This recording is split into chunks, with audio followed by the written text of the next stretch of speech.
There has been an attempt, as perhaps you know now, on the life of President Kennedy. He was wounded in an automobile driving from Dallas Airport into downtown Dallas, along with Governor Connally of Texas. They've been taken to Parkland Hospital there, where their condition is as yet unknown. We have not been told their condition. At Dallas, in the downtown hotel room, a group had been gathered to hear President Kennedy when he was waiting his arrival. Let's switch down there now, where Eddie Barker of KRLD is on the air.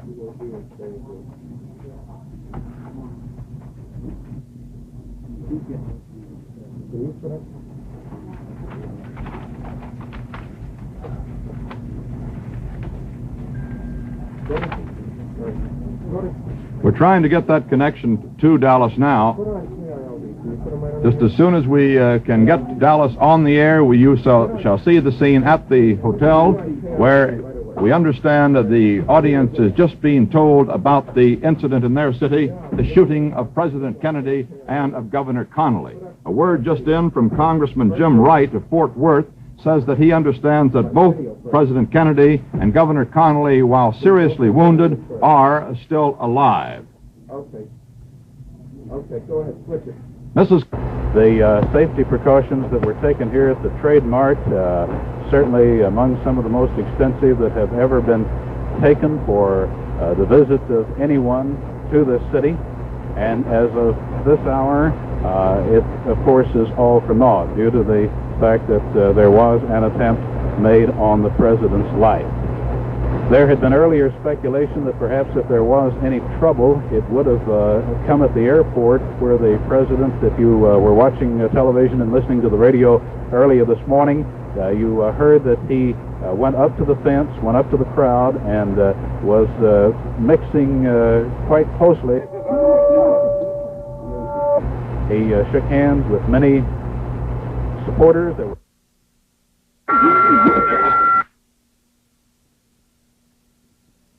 There was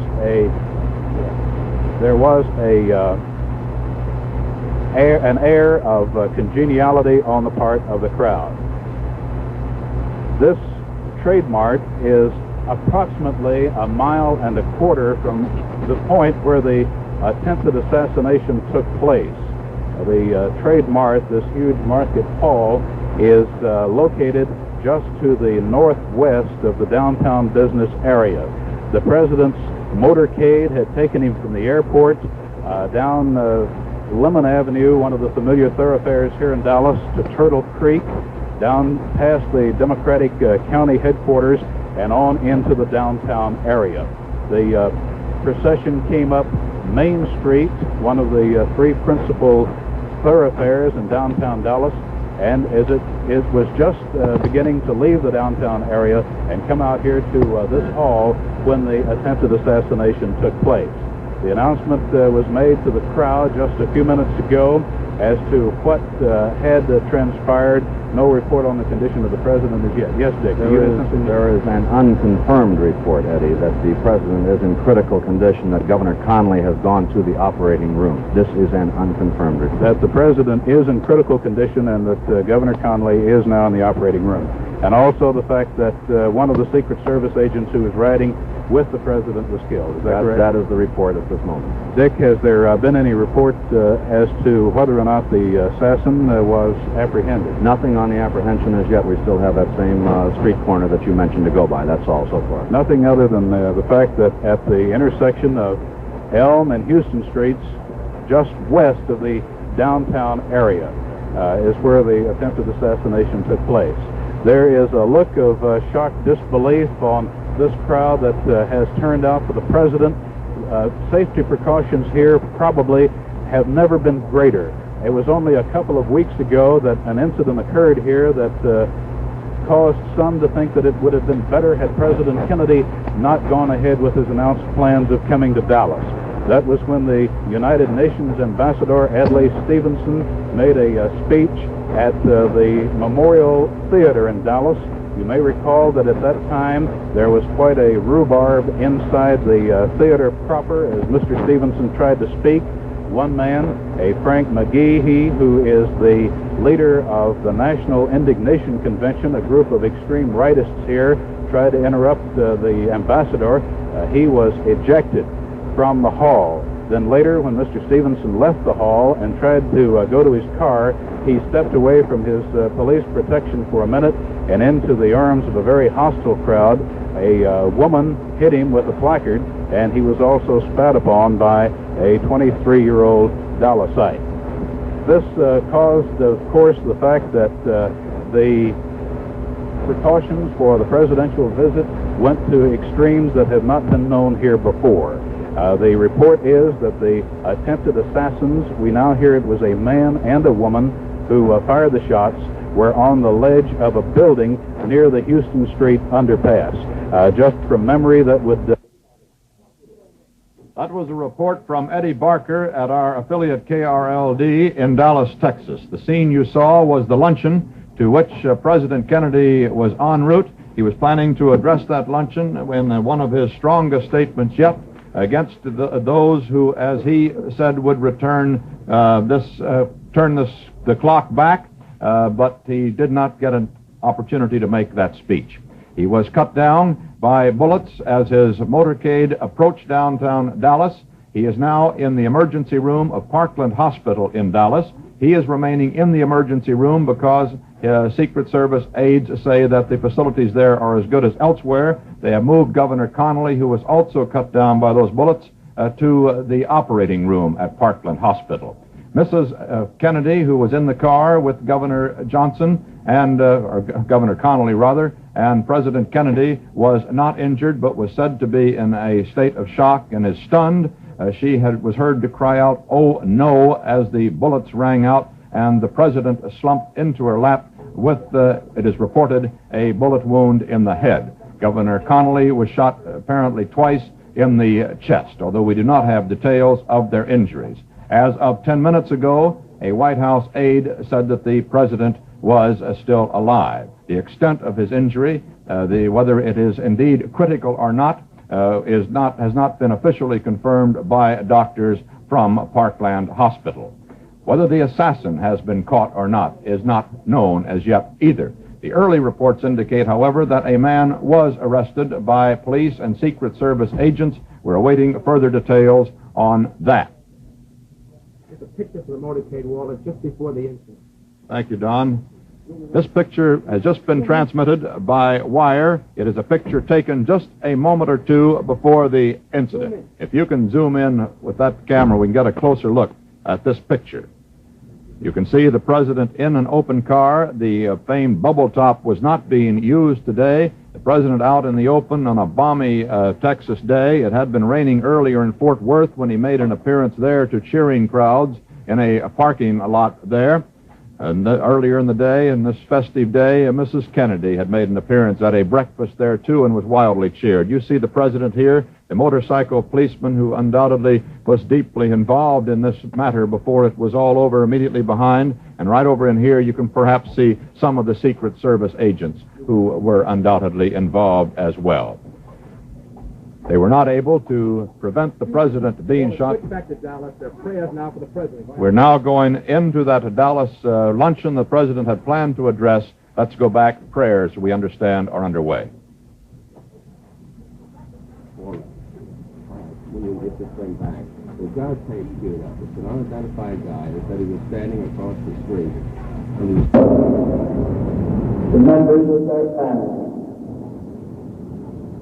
So we pray that even in this gathering, that we may reveal that calm that shall be pleasing to thee, and that we shall await words in a spirit of prayer in thy holy name. Amen.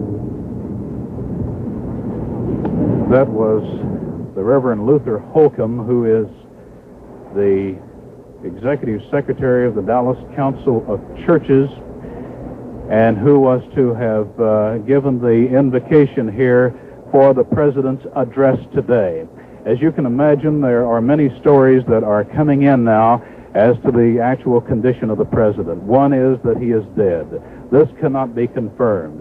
Another is that Governor Connally is in the operating room. This we have not confirmed.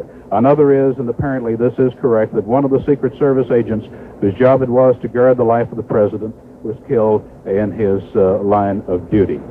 The president was whisked from the scene of the attempted assassination, or assassination depending upon his condition, of course, at this hour, by bus to Parkland Hospital, which is located about 1.5 miles from this site, which would make it about 3 miles from the site of the shooting. It is a city-county hospital here, and the president undoubtedly is in the emergency room at that hospital, which would be on the first floor of Parkland. No word is yet. We are awaiting something more official. It is, of course, difficult, certainly, to go on scanty reports of something like this. This is the first time that the life of a president has been taken, or possibly taken, in some time. Am I too close? Of course, the time in the House of Representatives when the Congress was shot up for a while. As my memory serves me, I think there have been 3 assassinations in the history of presidents. President Lincoln, of course, President Garfield, and President McKinley, the 3 who have died by the hand of an assassin while in office. The crowd now beginning to get up and leave, most of them, of course, unsure, as we are at this time, as to just... That was Eddie Barker at our affiliate KRLD in Dallas, Texas. This is Walter Cronkite back at the CBS newsroom in New York. We have just been advised from Dallas that blood transfusions are being given to President Kennedy. However, 2 priests have been called for and have entered the emergency room at Parkland Hospital, where he rests after the assassination attempt, which now was about a half hour ago. Mrs. Kennedy and Mrs. Connolly are stunned, but they are at the bedsides of their husbands at Parkland Hospital. As we told you, President Kennedy lies in the emergency room. Governor Connolly of Texas, also shot, has been taken to the operating room. Members of the White House staff have gathered in the waiting room at the Parkland Hospital in the buff-walled hallways there. They're standing around now waiting for the word from the room. There was a report that a person had been arrested in this assassination attempt, and KRLD in Dallas did get an audio tape, did an interview, that is, with a man who said he saw the arrest. Let's listen to some of that interview. Building, and as I told you earlier, a youngster said that he saw a colored man fire 3 times from the window of that building. I was in a car in the presidential caravan, about 7 cars behind the president's car. As we made the turn here at the intersection of Elm and Houston, I heard first a loud report. It sounded to me like a giant firecracker. Then in quick succession, 2 more. Immediately in front of me, I saw people begin to fall on the grass and run for bushes in a park area here. Then police officers ran on the scene, and there was a wild general search throughout this entire neighborhood. Finally, one of the officers found a small colored boy who said that he saw a man fire from about the 4th floor window of the school book depository building. Now, a white man only has been escorted from the building. The fire department had earlier come upon the scene with gear, and there was a room-to-room search of this building, which has 2, 4, 6, 8, 9 floors. The building right across the street diagonally from the Dallas County Courthouse. So evidently, the men the officers were looking for, or perhaps one of them, has been taken from the building, but now I see police officers running back toward the entrance of the Texas School Book Depository building, and evidently they are going to continue searching in that building for the would-be assassin of the president. This is Jim Underwood in Dallas. Back to CBS News. In New York, the New York Stock... Yes. This afternoon, that's 5 minutes ago, after the market took a violent downturn at the news of the assassination attempt against President Kennedy. Let us recall for you now what has transpired in this... KRLD is reporting they've been told by somebody in the hospital the president's dead. Only a rumor, but they've been told that. KRLD is saying. Well, that's a repeat of something that you heard reported to you directly a moment ago from KRLD television in Dallas, and that is the rumor that has reached them at the hotel that the president is dead. Totally unconfirmed, apparently, as yet. However, let's go back to KRLD in Dallas. Operating room, we do not know what his condition is, but the report is that the president is dead. This is not confirmed. This is something that, the word just came to us a minute ago. The word we have is that President Kennedy is dead. This we do not know for a fact. The word we have is that he is dead, that he was shot by an assassin at the intersection of Elm and Houston Streets, just as he was going into the underpass. The word we have is from a doctor on the staff of Parkland Hospital who says that it is true. He was in tears when he told me just a moment ago. This is still not officially confirmed, but as I say, the source would normally be a good one. President Kennedy on his second visit to Texas. The first time he came here, actually the third time. I remember he came here when he was a senator from Massachusetts a few years ago. And I recall the time he came into the airport here, and there was no one on hand to meet him. He was not as well known then as he is now, and an airline's public relations man took him into town. He was here to address a convention, and no one was on hand to greet him. So the president rode in with a PR man from an airline. The next time he came, he was the standard bearer of the Democratic Party. That was in 1960. The crowds turned out for him then. This is, of course, an area where there has been a tremendous amount of dissension in the ranks of the Democratic Party. It is an area where there has been, of course, a tremendous amount of feuding on the part of a group that considers itself to be the extreme right wing. As to the visit this time, after Adlai Stevenson, our ambassador to the United Nations, ran into problems. He was spat upon by one man. He was hit in the head with a placard by a lady. The talk was that the president should not make this trip. However, it was decided that the security precautions were such that he could make it without any problems. And now, the word that we have is that the president of the United States is dead. Dead at the hands of an assassin's bullet. The word is that it was a 25-year-old man that he shot from a window in a building that I can best describe as being a factory loft. It houses school books near the edge of the downtown Dallas area. It's just across the street, catty-cornered from the county jail, ironically enough. The shots apparently were fired as the motorcade started to go under the triple underpass. If you have been in Dallas, you may be familiar with the triple underpass. It's where three of the main streets come together at the west end of the business district, and there funnel under the railroad tracks that feed into the Union Terminal. The motorcade was to have gone from there on to this Trade Mart where we are now. A Trade Mart that is fast emptying of people, little clusters crowded around. Most of these people are the civic and business leaders of the community. The man who made the announcement a moment ago that the president had been shot. Well, now, here is Luther Holcomb, the Dallas Council of Churches executive secretary at the podium. Here is Dr. Holcomb. His microphones have apparently not been turned on. The word that we have is that the president is dead. Perhaps this is official now, and this is the word that will come from Holcomb. He gets to the podium. He's at the podium when he gets an opportunity to speak. Also joining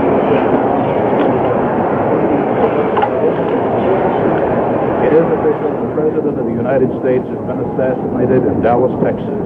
He fell victim of an assassin's bullet just as his motorcade went to go into the underpass just west of the downtown area that would lead him to this site that had been prepared for his luncheon. Now to the podium. We do want to commend the spirit that has prevailed as each of you is visiting one with another. As we conclude this meeting, as I have said before, we're all stunned, we're speechless. I do want to ask Dr. William H. Dickinson, Jr., longtime servant of God, pastor of Highland Park Methodist Church, to say just a word and then to pronounce the benediction.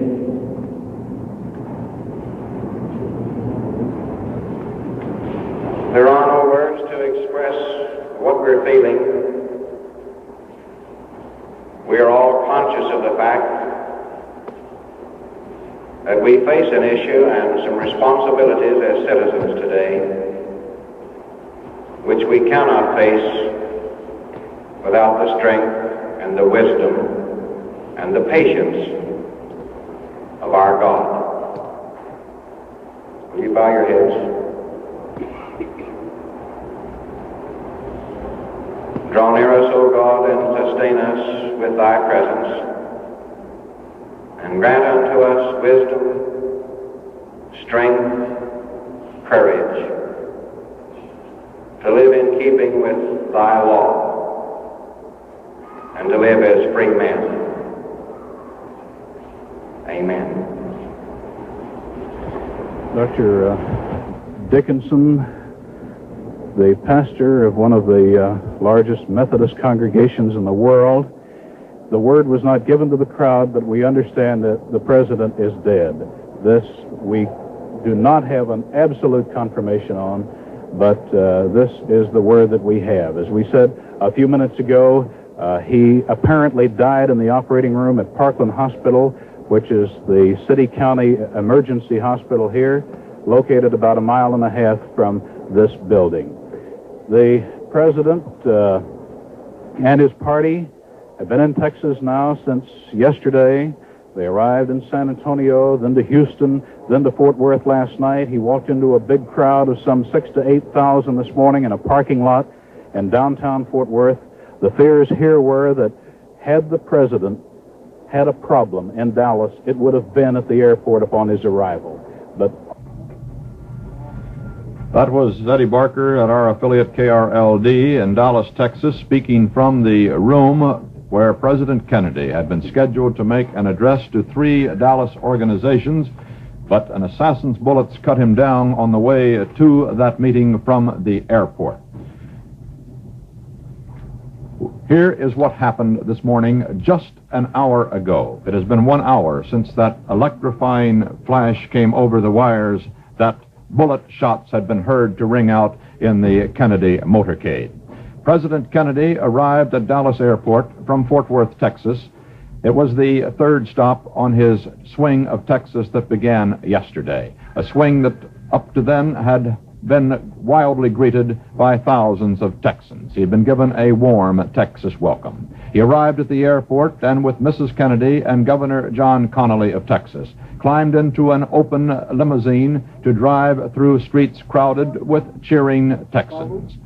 About 2/3 of the way to the downtown hotel where he was scheduled to make a speech. As his car approached a railroad underpass, 3 shots were heard to ring out. Mrs. Kennedy was heard by reporters nearby to scream, "Oh no!" The president, blood gushing from a wound in the head, slumped into her lap. Governor Connally slumped onto the floor of the limousine. It was later determined that he had wounds in the chest. We also have just heard that perhaps Vice President Johnson was wounded in the arm in this incident. He was seen entering the hospital, at least, holding his arm, and has not been seen in the corridors of the hospital with the waiting White House aides since. At any rate, after that shooting incident, of course, pandemonium broke out. The Secret Service men, well trained in their job, immediately began fanning out into the crowd, looking for the assassin. A report has it that the man has been arrested, that he was operating from a 2nd-floor window, oddly enough, catty-corner from the county jail, fired from that window almost down into the limousine, like it is said, shooting fish in a barrel. The limousine speeded up then and was used under police escort, of course, to rush the president to a nearby hospital, Parkland Hospital. He and Governor Connally were taken into the emergency room of the hospital. Shortly afterwards, Governor Connally was removed from that room and taken to the operating room of the hospital. The president left in the emergency room because aides said that the facilities there were quite adequate. The president's own physician rushed into the room shortly after that. He was on the tour with the president. Pints of blood have been rushed into the room for transfusion purposes, and 2 priests were called to the room. There is the report in Dallas, you heard from our affiliate there, Eddie Barker, that the president is dead, but that has not been confirmed by any other source. And as late as 15 minutes ago, it was reported by aides outside in the corridor that he was still alive.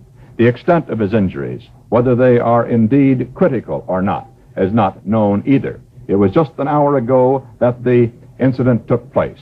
We have just learned, however, that Father Huber, one of the 2 priests called into the room, has administered the last sacrament of the church to President Kennedy. Regarding the probable assassin, the sheriff's officers have taken a young man into custody at the scene, a man 25 years old. We just have a report from our correspondent Dan Rather in Dallas that he has confirmed that President Kennedy is dead. There is still no official confirmation of this, however. It's a report from our correspondent Dan Rather in Dallas, Texas. Vice President Lyndon Johnson, as we said, has not been seen in the corridors of the Parkland Hospital.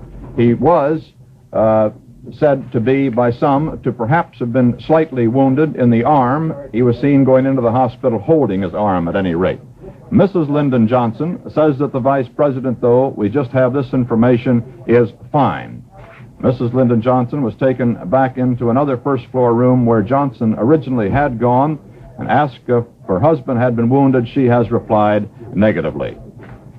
Secret Service operators then took her away, and there were no more questions permitted. The vice president is on the scene. If, as Dan Rather reports, it turns out that President Kennedy has been assassinated, is dead from the injuries suffered an hour ago in Dallas, Texas. We have no further information on the condition of Governor John Connally of Texas, who was shot in the chest by this assassin's bullets. He was taken to another room of the hospital, and no further information on him so far. Mrs. Kennedy was in the car, as we said, with President Kennedy. He slumped into her lap, and she is said to be bearing up reasonably well. Stunned, but not in a state of shock as yet. She was seen crying in the corridors of the hospital. Bill Stinson, an assistant to Governor Connally, says he talked to the governor in the hospital operating room. He says the governor was shot just below the shoulder blade in the back. Stinson said he asked Connally how it happened, and he said, "I don't know, I guess from the back. They got the president, too." Stinson said that he asked Connally if there was anything he could do, and Connally replied, "Just take care of Nellie for me." Nellie is Governor Connally's wife. Governor Connally could very possibly have been shot in the back with the assassin's bullets still coming from the front of the car. He rode in a small jump seat in the center of the back of the specially built presidential limousine, specially built for such public performances such as this. As a matter of fact, the car is so built that the president sits higher than he would in a normal automobile, so that the crowd can get a good look at him. But, as it turned out today, so that an assassin can also get a good shot at him. Further information here. The Catholic priest who helped perform the last rites, Father Huber, Dallas, said that he did not believe the president was dead at that time. The priest left the emergency operating room at Parkland Hospital and walked out of the hospital. There has been, just a moment, that information does not bear directly on the condition of President Kennedy. It comes from Kansas City, Missouri, where our affiliate KCMO says that Mrs. Bess Truman has told KCMO that former President Truman is too upset to comment on today's tragic developments. As we said, there has been no word at all on the official word from the doctors at Parkland Hospital or the White House staff on the extent of the president's wounds. Mrs. Kennedy is in the hospital, as we said. So is Mrs. Connally, the governor's wife, as are indeed most members of the White House staff. He was carrying a large staff with him on this tour to Texas. It is believed that a gap in the motorcade perhaps saved Vice President Johnson from being a target of the assassin today. The gap had opened up in the motorcade just before the assassin's bullets rang out. The priests who were with Kennedy, the two priests who were with Kennedy, say that he is dead of his bullet wounds. That seems to be about as close to official as we can get at this time. They did see the president just a few moments ago, and this is the bulletin that has just cleared from Dallas, that the two priests who were in the emergency room where President Kennedy lay after being taken from the Dallas street corner where he was shot, say that he is dead. Our man Dan Rather in Dallas reported that about 10 minutes ago, too. I'm lying down there, Walter. This is the picture under it. Like this. There's another picture taken just moments, split moments before the assassination attempt is here. Let's see if we can get a real close-up of that picture. It has just arrived. It shows a smiling Mrs. Kennedy and the president in the front seat of the car, in the back seat of the car. Mrs. Connally and Governor Connally, you cannot see behind Mrs. Connally. The assassin took dead aim. He got the president apparently with the first shot in the head, and then Governor Connally with the next two shots. As we've reported to you, the New York Stock Exchange has closed as a nation. If these reports are true, prepares to go into mourning. The stock exchange closed after prices began tumbling as word spread rapidly through the floor of the exchange of this event in Dallas. All stock exchanges apparently are now closed. The New York Cotton and Wool exchanges, the American Stock Exchange, the coffee and sugar exchanges are closed. Recounting for you again the succession of events. In Dallas, Texas this morning, President Kennedy and Governor Connally of Texas shot as their motorcade proceeded from Dallas Airport to downtown Dallas, where the president was scheduled to make a speech. The assassin perhaps succeeded. Word is that he did in killing President Kennedy. The president taken to Parkland Hospital, where a moment ago two priests left the room and said they understood the president was dead. Our own reporter in Dallas also says that he has information that the president is dead. This official word has not come, however, from Parkland Hospital as yet. A Secret Service man was also killed in the fusillade of shots that came apparently from a second-story window. Now from Washington, government sources say that President Kennedy is dead. Those are government sources, still not an official announcement. But government sources in Washington, the priests who left the emergency room, our correspondent Dan Rather in Dallas, say that this is the information that the president is dead. A television newsman, Hal Luff, said that he looked up just after the shot was fired and saw a rifle being withdrawn from a 5th or 6th floor window of a nearby building. He said a policeman fell to the ground, pulled his pistol, and yelled, "Get down," probably to attempt to return the shots. Earlier today, President Kennedy had been in Fort Worth, Texas. Yesterday, he was in San Antonio. Today, he was in Fort Worth this morning. He addressed a breakfast meeting, as did Mrs. Kennedy, of some 2,200 cheering people. Mrs. Kennedy, very attractive in a pale beige dress and a pillbox hat, had gotten a standing ovation from that crowd and had proved to be quite a campaigner in Texas in these last 2 days, and was getting a lot of plaudits from the old political pros for that. President Kennedy himself rose rather early and went out into a parking lot near the hotel in Dallas, where he addressed informally a rather large crowd of people, and had pleased them with his quips about the fact that he was sorry that he could not bring Mrs. Kennedy with him down to that particular meeting, but that it took her a little longer to get organized than it did him, but that, as he said, it's worth it. And the crowd laughed and applauded and enjoyed the quip. The president then went on to the breakfast meeting, and shortly thereafter his plane took off from Carswell Air Force Base in Fort Worth and flew him to his rendezvous with death, apparently, in Dallas, Texas. At the airport in Dallas, and throughout the streets of Dallas, the Dallas police had been augmented by some 400 policemen called in on their day off, because there were some fears and concerns in Dallas that there might be demonstrations, at least, that could embarrass the president. Because it was only on October the 24th that our ambassador to the United Nations, Adlai Stevenson, was assaulted in Dallas, leaving a dinner meeting there. From Dallas, Texas, the flash, apparently official, President Kennedy died at 1 p.m. Central Standard Time, 2 o'clock Eastern Standard Time, some 38 minutes ago.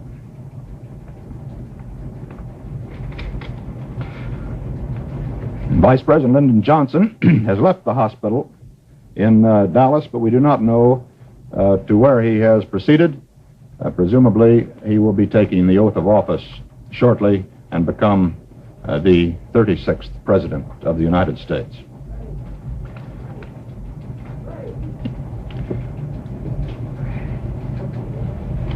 President Kennedy at Dallas Airport this morning was cheerful and waving. It had been quite a triumphal tour of Texas over the last 48 hours. There were hundreds of people crowded around the president at the airport, wildly cheering. There had not been any outstanding demonstrations. Nothing like that, the demonstrations that greeted Adlai Stevenson, our UN ambassador in Dallas, as I was telling you a moment ago, on October the 24th, when a lot of banners saying, get out of the UN and coexistence is appeasement and that sort of thing, greeted him at a meeting. He was greeted by hecklers in the Dallas auditorium where he spoke, and then as he left the hall, a lady demonstrator there hit him over the head with one of her picket signs. He wasn't badly injured, but he was obviously shaken by the experience. The lady later said that she was pushed from behind, and that's why the sign fell and hurt Adlai Stevenson, or rather struck him. He wasn't badly hurt. As we told you a moment ago, President Kennedy was assassinated in Dallas, Texas today. He was shot in Dallas at 12:25 as his car proceeded through the crowded streets of Dallas. He died 35 minutes later in the Dallas Parkland Hospital. Governor John Connally of Texas was also shot by the assassin. The condition in which Governor Connally now is, we do not know as yet, but apparently he is conscious and has talked to an aide there.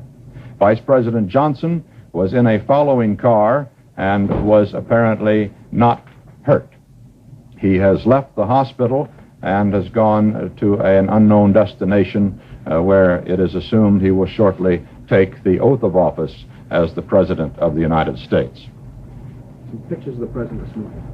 We have also, we're beginning to hear now from points around the world, of course, in a succession of messages that will be coming in.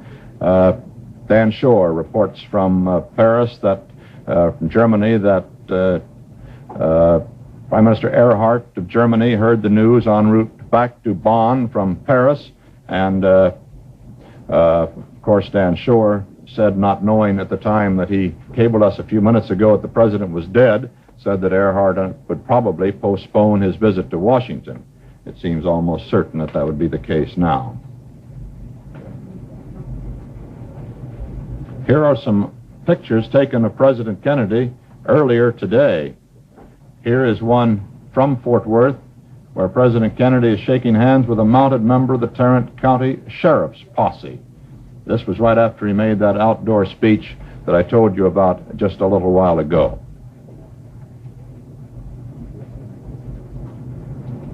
And another picture of the President and Mrs. Kennedy at that Chamber of Commerce breakfast at Fort Worth, about which I was telling you.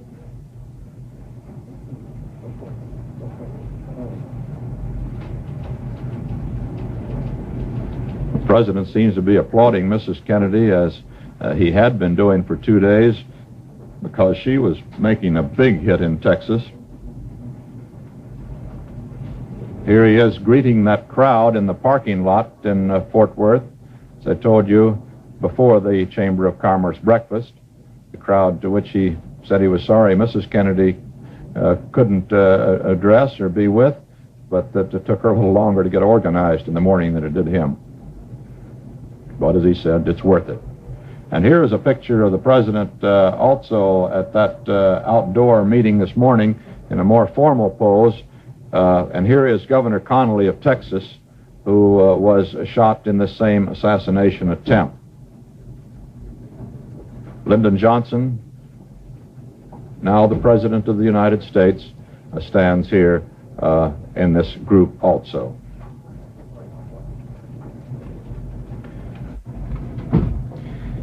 Apparently, the police are not convinced that they have the assassin, the young man who they are questioning. They have spread a giant dragnet around the city of Dallas, and they say that they're searching for a white man, about 30, of slender build, weighing about 165 pounds. They say that he apparently shot the president with a .30-30 rifle.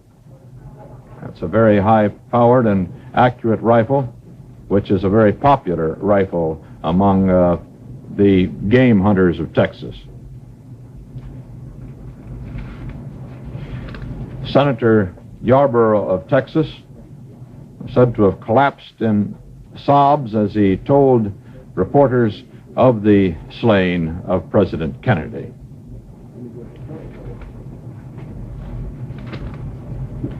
Automatically, of course, the mantle of the presidency of the United States falls now to Vice President Johnson, a native Texan who was riding in the car behind the president, but perhaps because of the fact that the president's car had run just a little bit ahead, was not a target of the assassin also.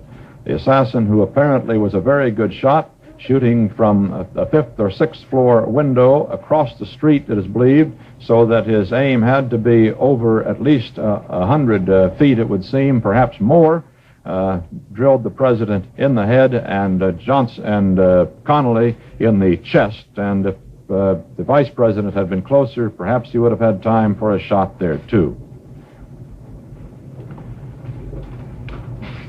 We're going to keep you advised of details as they come in here to our news desk in New York. Let me recount for you this day's tragic developments so far. President Kennedy has been assassinated. He was shot in his open limousine as he proceeded from Dallas Airport to the downtown Dallas area for a scheduled speech. He was shot at about 12:25 Eastern Time today, and 35 minutes later died with head wounds in Parkland Hospital in Dallas. Governor John Connally of Texas, riding in the car with him, was also shot, but we do not have late details on his condition. Mrs. Kennedy and Mrs. Connally were in the automobile, the open limousine, with the president and the governor. The president collapsed into her lap with his wounds. She was heard to cry, "Oh, no," before the car was speeded to the hospital to take President Kennedy and Governor Connally there. Blood was rushed to the hospital in transfusions that it was hoped would save the president's life. these failed. Catholic priests were called to the hospital and administered last rites to the president. Vice President Lyndon Johnson was in the motorcade in a car immediately following the president. He is in Dallas and presumably will take the oath of office as this nation's 36th president there in Dallas very shortly. The assassin, we do not know whether he has been caught or not. There is a dragnet out for a man, however, in Dallas who has been described as a white man, about 30. He apparently fired from the 5th or 6th floor window of a building on the motorcade route, firing almost directly down into the automobile carrying the president. President Kennedy is dead of an assassin's bullet in the 46th year of his life and in the 3rd year of his administration as President of the United States. This is Walter Cronkite at our CBS newsroom in New York. And now if Charles Collingwood is standing by, Charles will sit in here to keep you advised of further details as this tragic day goes on. Charles?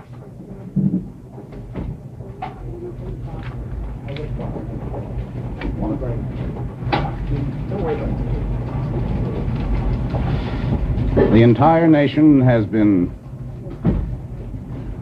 taken up with the tragedy of the assassination of President Kennedy in Dallas, Texas. We've told you all that we know of the confused events that transpired this morning and early afternoon in the rest of the nation. The president died about 2 o'clock Eastern Standard Time, according to the reports which we have had. That was about an hour after the assassin's bullet felled him while he was riding in the car through downtown Dallas, Texas, to go out to an engagement in part of his tour of Texas.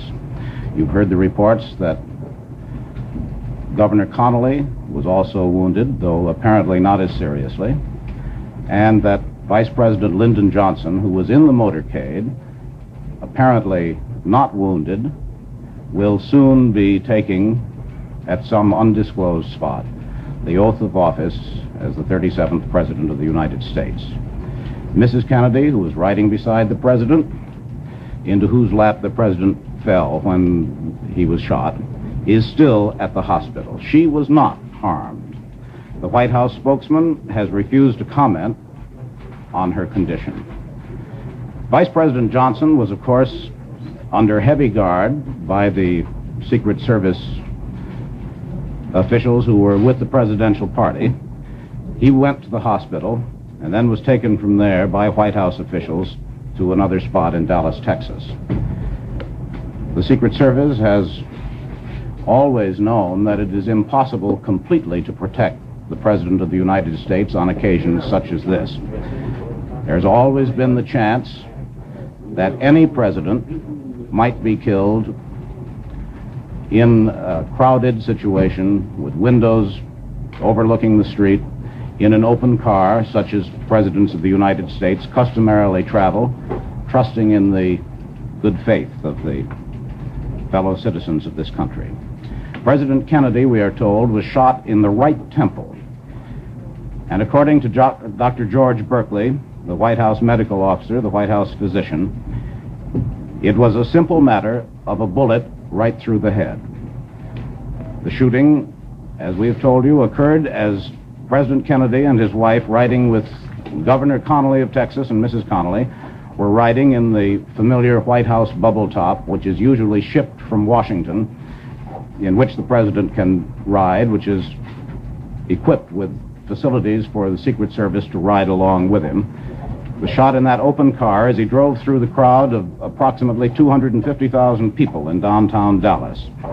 As it neared a triple underpass, which leads out from the center of Dallas toward the Trade Mart where the president was to address a luncheon, there were several bursts of gunfire. Most of the witnesses agree that there were 3 clearly audible. And the president and Governor Connally of Texas slumped into the seats of the limousine. The new president, Lyndon Johnson, and Mrs. Johnson left the hospital where they went with the presidential party. Newsmen have had no opportunity to question them. The horror of the assassination was mirrored in an eyewitness account by Senator Ralph Yarborough, a Democrat of Texas, who had been riding 3 cars in the long motorcade behind President Kennedy. He told reporters, "You could tell that something awful and tragic had happened." Senator Yarborough's voice was breaking, his eyes red-rimmed, as he said, "I could see a Secret Service man in the president's car, leaning on the car with his hands in anguish, anger, and despair. I knew then," said Senator Yarborough, "that something tragic had happened." That was the way the news came, not only to those of us far away from Dallas, but to those in the presidential entourage itself. It happened so quickly, the cars were separated. It was not clear at first where the shots came from. That confusion resulted there and everywhere else, and there are still a great many loose ends to be tied up. The president apparently died 30 minutes, roughly, after the shot was fired. Governor Connolly, who was wounded twice, apparently through the back, was reported in satisfactory condition. Presumably, the White House staff and President Johnson will go through some time in the next few minutes, if indeed it has not already happened, with the ceremonies of taking a formal oath of office to succeed the slain president. One reporter on the scene said that he saw a gun emerge from an upper story of a warehouse which commanded the presidential route through Dallas. John F. Kennedy was the first president to be assassinated since William McKinley was shot in 1901. It was the first death of a president in office since Franklin D. Roosevelt died of cerebral hemorrhage at Warm Springs, Georgia in April 1945. At that time, Vice President Truman was in Washington and was able to take the oath of office in the White House in a fairly short time. Undoubtedly, Vice President Johnson will succeed to the presidency through an oath of office in Dallas, Texas, this afternoon. Police have already spread a dragnet around the city searching for the assassin. The man being sought, yes? Bob Trout is just taking a walk through Manhattan, reaction to people in the streets and things. Come, Bob. I want to put the mic between the two. Yeah. Like most Americans, Bob Trout was caught unawares and went through this city of New York unawares by this. Bob, what did you see? Well, I had heard, Charles, a few moments ago, and I just took a walk of almost a mile through Fifth Avenue and Madison Avenue here in New York City. And it was curious, there's not a single shop closed. When Franklin Roosevelt died so suddenly, the shops, somehow the word got around, the shops closed, and there were pictures of Mr. Roosevelt in shop windows in Fifth Avenue draped in black. But I haven't seen a thing like that. No bank is closed. The post office is open here very close to this building in Lexington Avenue. And most people are going about their business as if they hadn't heard yet, but the automobile radios are blaring out. And when a car stops, people form little knots around it, when it stops for a red light. But the strange thing is that some people have heard, and about every other block or so, you see people weeping openly in the street. I saw one man leaning against a lamppost with a handkerchief pressed to his eyes. And in 2 churches nearby, one is St. Bartholomew's on Park Avenue, one St. Thomas and Fifth Avenue, people are streaming in, and most of them weeping as if they're going in to pray. The only church bell I heard is on the Catholic church quite close by on 43rd Street, which is now tolling, which is just outside this building, actually. It's very odd. About 9/10 of the city going about its business as if it doesn't quite know. And, oh yes, I passed a school building, and the school had just come out, and every school child was weeping. The girls, they had handkerchiefs, the boys were crying, everybody was weeping as he came, all the children. But most people seem as if they don't know, the ones that do, very, very deeply affected. Strange. That's an experience which has been shared by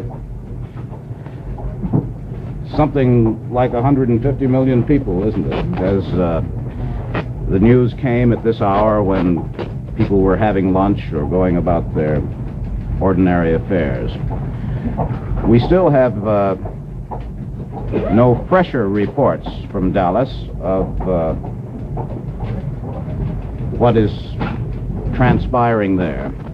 It is, as far as we know, official and without doubt that the President of the United States has been assassinated and is dead as the result of an assassin's bullet in Dallas, Texas.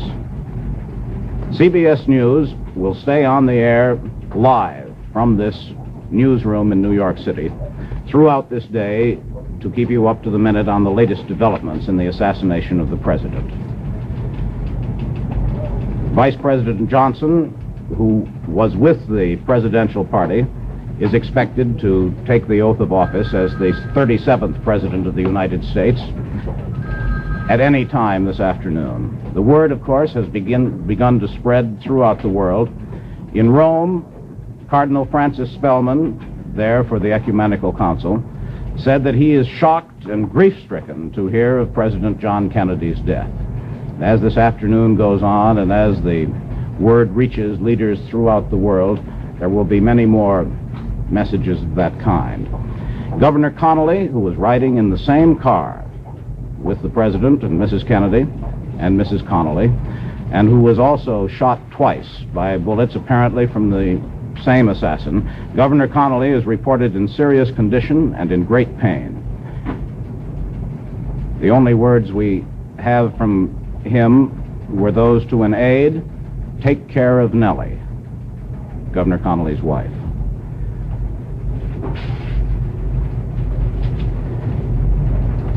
President Kennedy died apparently about half an hour after being wounded in his car driving from downtown Dallas toward the Trade Mart where he was to make an appearance.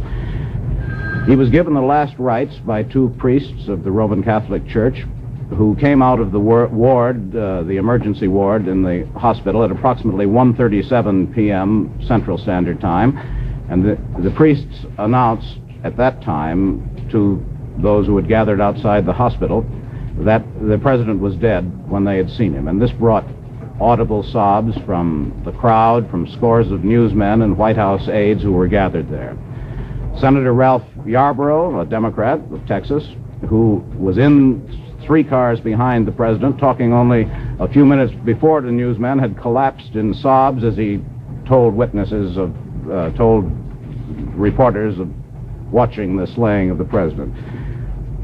My colleague Eric Severide is here, and Charles, while we're waiting for more details of the events in Dallas, it is obvious that all of us here, as well as the rest of the country, will have our thoughts about the President and his family and what must now happen in the next few days. And after that, we will obviously have to turn to,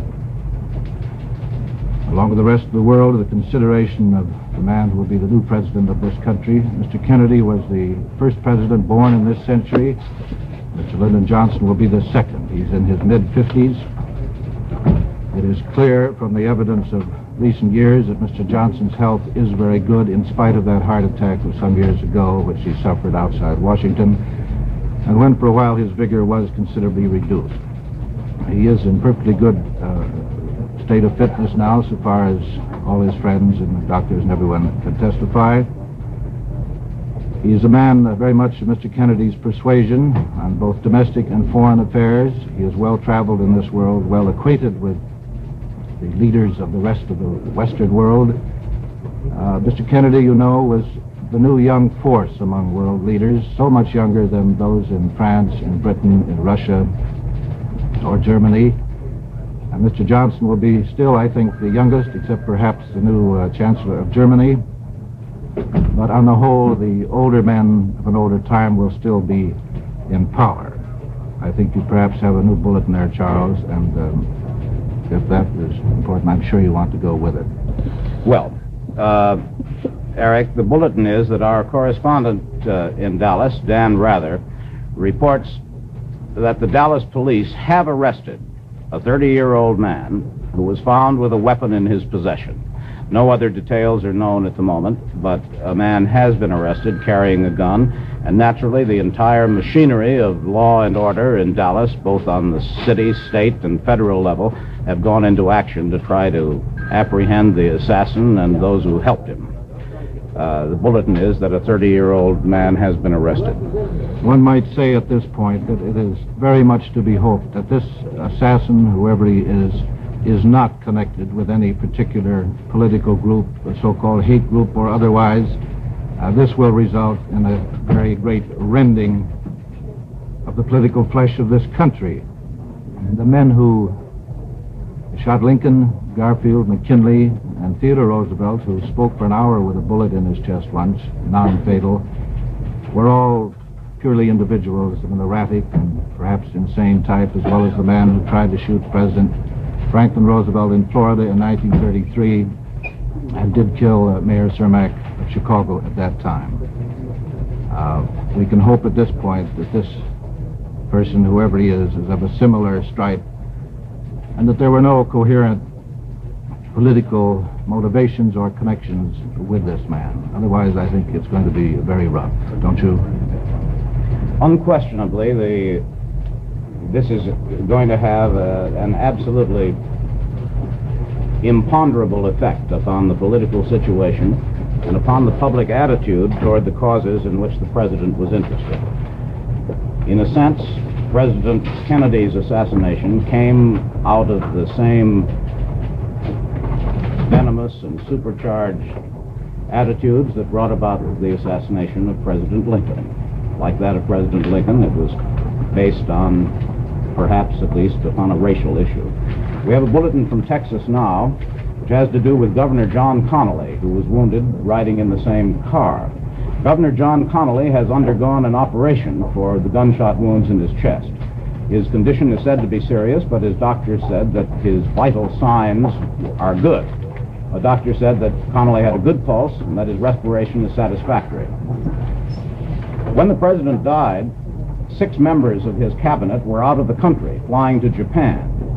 An hour and a half out of Honolulu, the secretaries were advised of the killing and immediately turned back. They were expected to speed back to Washington. The party, containing so many members of the cabinet, were on their way to a meeting with members of the Japanese cabinet. In the party were Secretary of State Dean Rusk, the Secretary of Commerce Luther Hodges, Secretary of Labor Wirtz, Secretary of the Interior Udall, and Secretary of Agriculture Freeman with their wives. As they were over the Pacific on their way to Honolulu, as a way stop on their way to Japan, the cabinet mission turned back to come back to Washington to face the situation, the fresh situation caused by the death of the president. The entire world, of course, has been stunned by the president's assassination. The American Armed Forces Network in Europe made direct transmissions from Washington announcing the president's death to American servicemen and their families in Europe, for whom, of course, the president is commander-in-chief.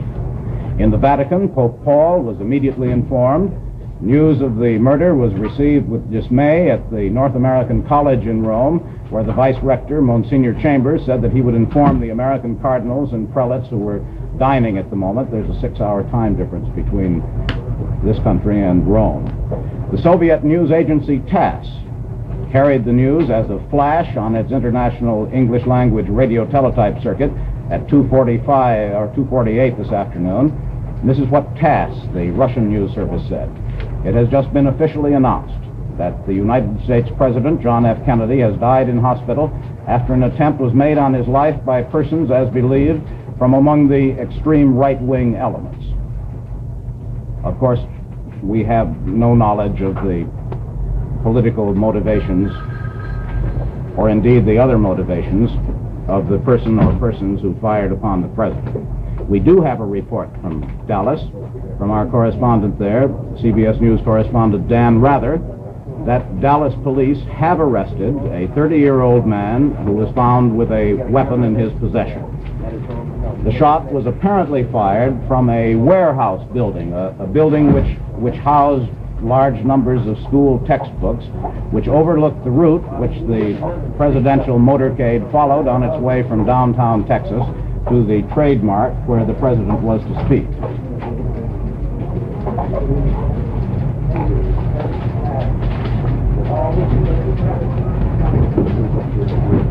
The reports continue to come in, but in a confused and fragmentary fashion.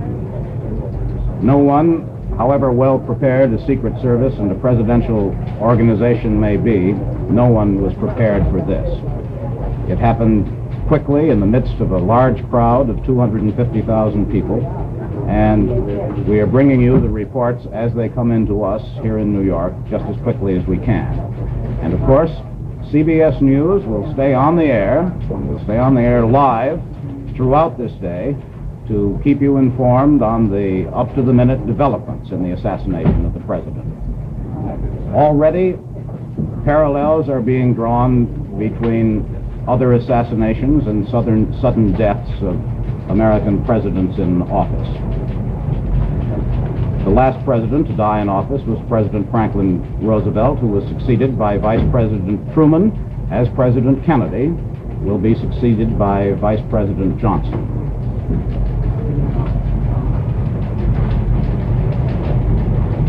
Looking back on the confused events of this morning, the President, Mrs. Kennedy, Vice President Johnson were on a tour of Texas. They had a large number of engagements to fulfill. They were greeted at the airport with every evidence of enthusiasm. Mrs. Kennedy making one of her comparatively rare trips with the President on a political errand. She, according to all accounts, had won everyone's heart, although President Kennedy was greeted with some banners and some Confederate flags flying. Every observer who watched it felt that his arrival and his reception in Texas was a warm and friendly one. As he followed his schedule in a long motorcade of cars with officials and with reporters following them, they drove from downtown Texas to a Trade Mart where there was a large luncheon arranged and where he and Mrs. Kennedy were to make an appearance. As they left downtown Texas, going toward an underpass, which is a landmark in Dallas where three roads come together and go underneath the railroad, shots rang out, apparently from a building, a warehouse, overlooking the route of the parade. Those in the cars behind saw that the presidential car stopped. President Kennedy fell with his head in his wife's lap. Mrs. Kennedy said, "Oh no." The governor of Texas, Governor Connolly, slumped to the floor with bullet wounds in the back and apparently in the chest. There was a brief pause, then the cars rushed the wounded men to the Parkdale Hospital. The president was taken to the emergency ward, and as the minutes ticked by, two Catholic priests came in. There were rumors that he had died. There were rumors that the wound was not so serious. Blood was brought for transfusions. When the two Catholic priests came out, they said the president was dead. This was later confirmed. Governor Connolly is in serious condition. He's undergone an operation for his gunshot wound, but the doctors say that his vital signs are good. Vice President Johnson, who was not wounded, went to the hospital, as did Mrs. Johnson, and was then, after half an hour, taken away or went off with the Secret Service men who are now as anxious to protect his life as they had been that of President Kennedy, and he will doubtless take the oath of office as the nation's 37th president in a short time. All over the world, there have been expressions of shock and grief. From Rome, where the Ecumenical Council is going on, the American Cardinal Spellman, has expressed his great grief. The message has been carried to Russia by TASS. The European nations have been informed. Now, in our own capital, where much of the cabinet was away on a trip to Japan, their plane has turned back over the Pacific to bring them back. Let us switch now to Washington for a report on the mood in the nation's capital. Neil Strasser reporting. Washington was, of course, hit like a thunderbolt by news of the assassination attempt even before news of the president's death came to this capital. The first comments were, "Oh God, how terrible," on Capitol Hill. Senator Edward Kennedy, the president's brother, was presiding over the Senate today when first word came the president had been shot. An aide informed him, and he rushed from the Senate chamber. Senator Kennedy was signing some autographs, we were told. At the time the aide came up to him, the autographs flew all over the place when he got the word. Other senators in the chamber looked up, disturbed by the intrusion of the aide. When that same aide circulated quietly to them, they too went away dazed, saying very little. Some of the comments on the first news of the shooting, Senator Richard Russell of Georgia said the whole nation is shocked by this dastardly crime. Senator Everett Dirksen of Illinois said, "Oh God, this is the most distressing thing that could ever happen. I am shocked." Senator Mike Mansfield, the Democratic leader of the Senate, "This is terrible. I can't find words."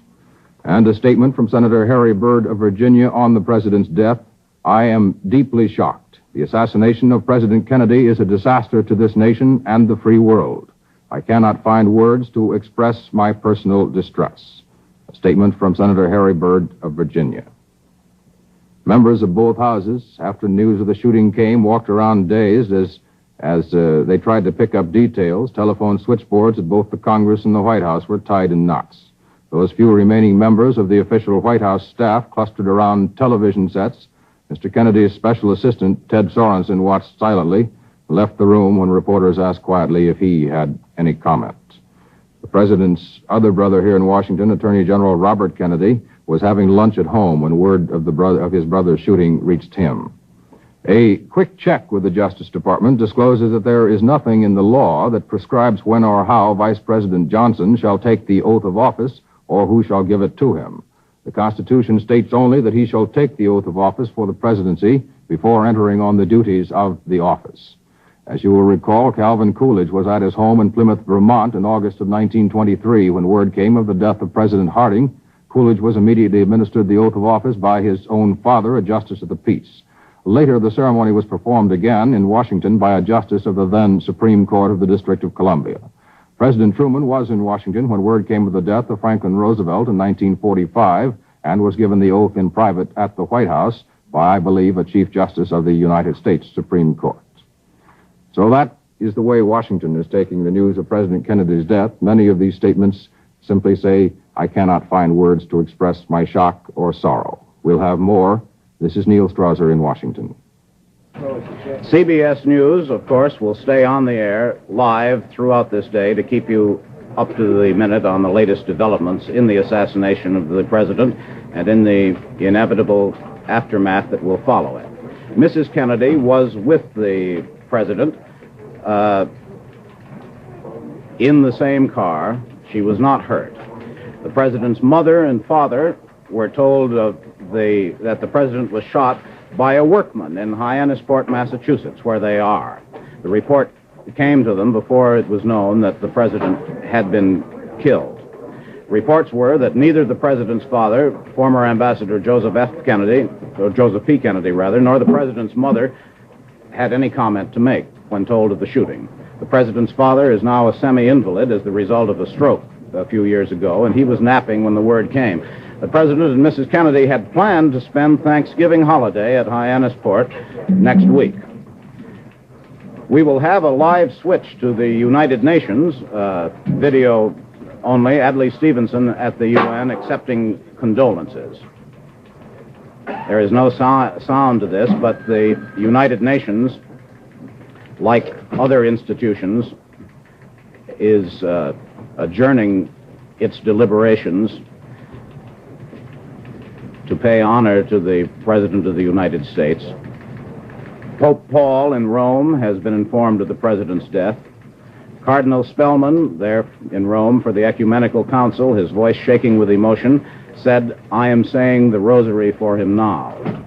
The Cardinal said that President Kennedy's death, President Kennedy, of course, a fellow co-religionist of Cardinal Spellman, the Cardinal said it was a great loss to the country and to the world. Cardinal James McIntyre of Los Angeles and Cardinal Ritter of St. Louis called together the student priests of Rome's North American College to recite prayers for Kennedy.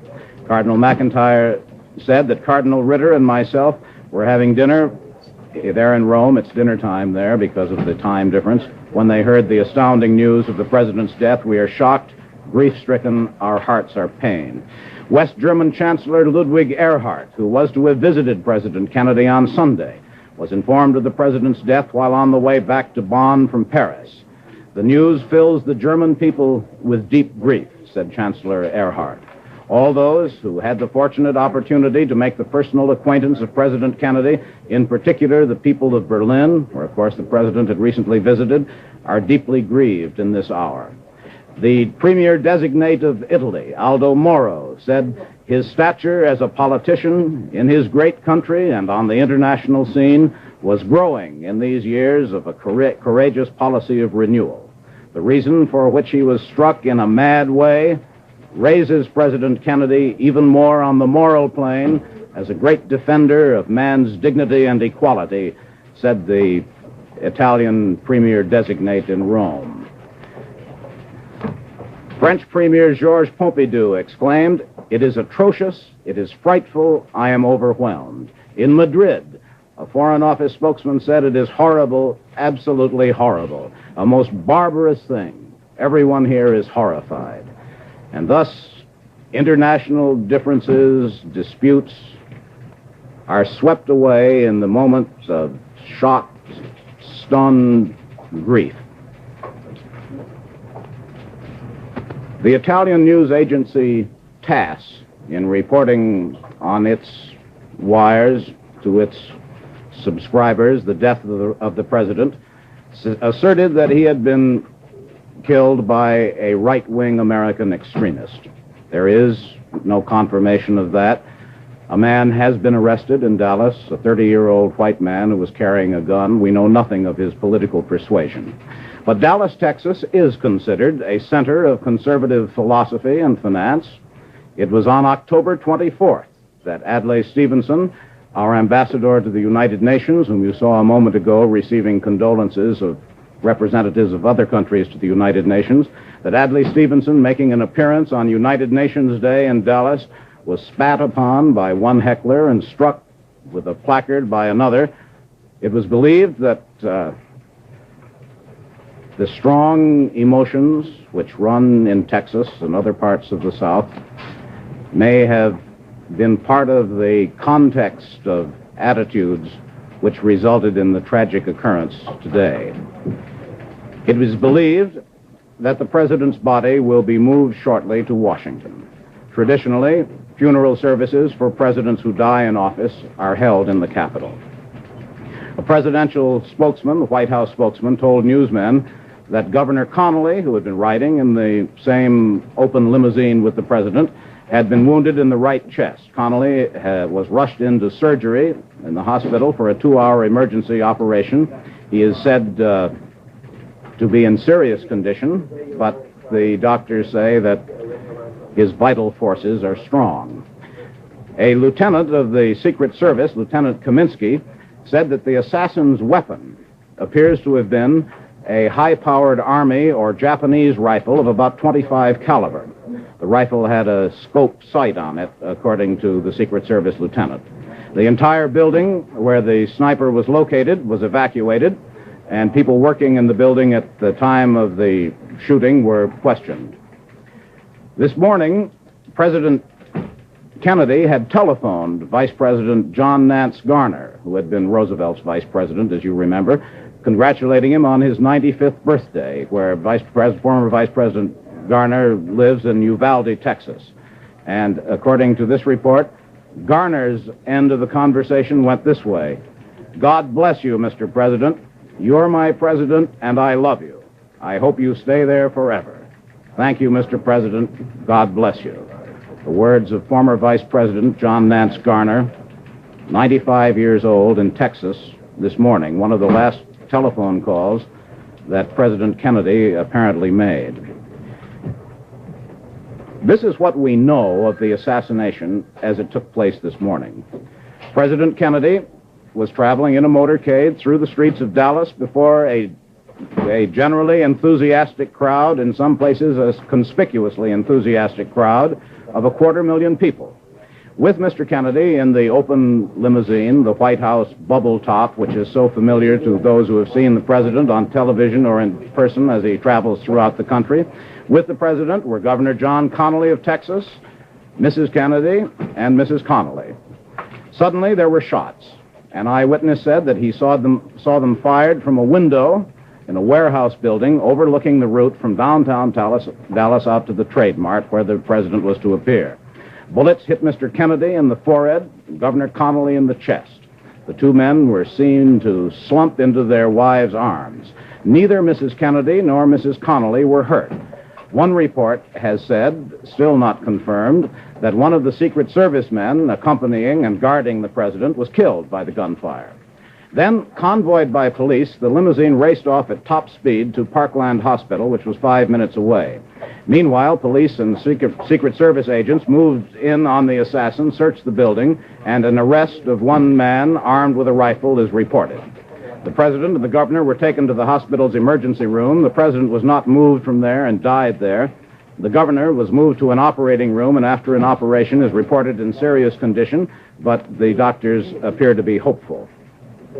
Dallas motorcycle officers who were ranging along beside the cavalcade took off across a field in the direction from which the murderer apparently had fired. One officer raced to the foot of a nearby railroad embankment and climbed to the tracks above, gun in hand. No one knew quite where the shots had been fired for quite a long while. Apparently they were fired from a building and not from one of the knolls which rose above the road. White House Acting Press Secretary Malcolm Kilduff said that the president's body will be flown to Washington this afternoon. The Dallas Sheriff's Department said a rifle had been found on a staircase on the 5th floor of the building near the scene where it is now believed from where the shots were fired. It was a 7.65 Mauser, German rifle, familiar to those who served in World War II. The German-made Army rifle had a telescopic sight. One shell was left in the chamber. 3 spent shells were found nearby. Most of the witnesses, most of those who were in the cavalcade, as they attempt to recollect the sudden and confused events which took place, say that they heard 3 shots, which checks with the fact that 3 shots had been fired, one still found in the Mauser with which the assassin was apparently armed. Democratic Senator from Texas, Ralph Yarborough, who, like most other Texas politicians these days, have been engaged in hot political infighting there, was riding 3 cars behind President Kennedy, and he told newsmen in a choked and emotional interview that you could tell that something awful and tragic had happened. Senator Yarborough said, "I could see a Secret Service man in the president's car, leaning on the car with his hands in anger, anguish, and despair. I knew then," said Senator Yarborough, "that something tragic had happened." We continue to get reports from foreign countries as the word reaches the chiefs of state and simple people in other countries of the death of the American president.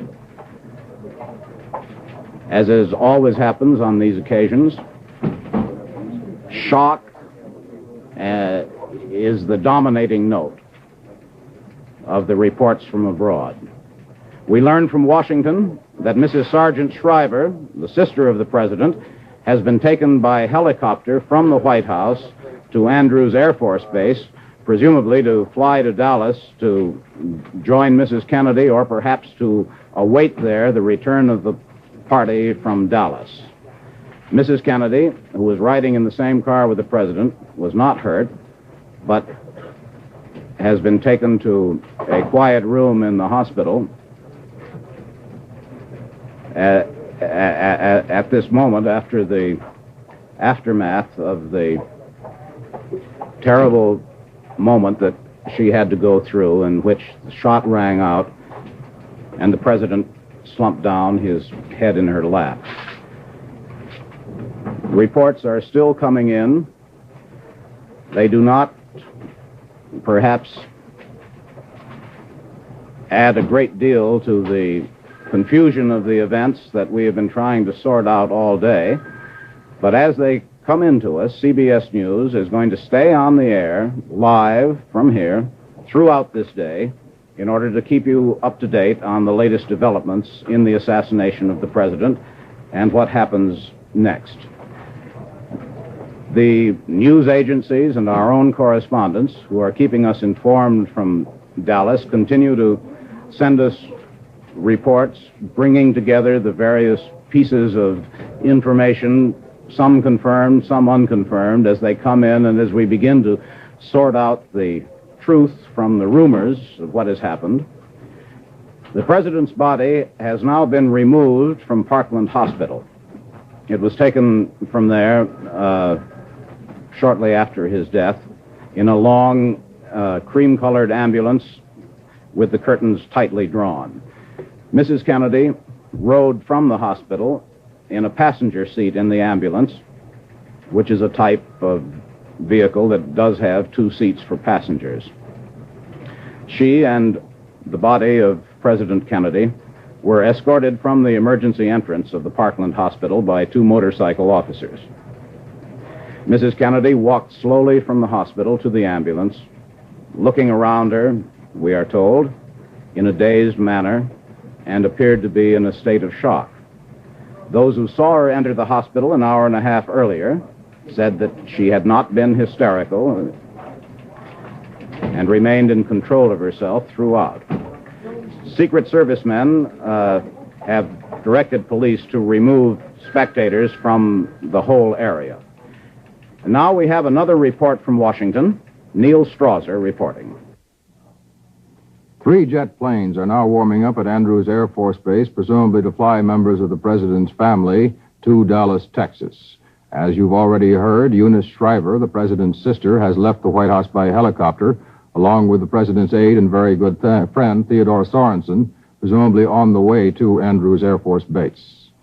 Comments coming in from Capitol Hill are uniform in sorrow and very much bipartisan.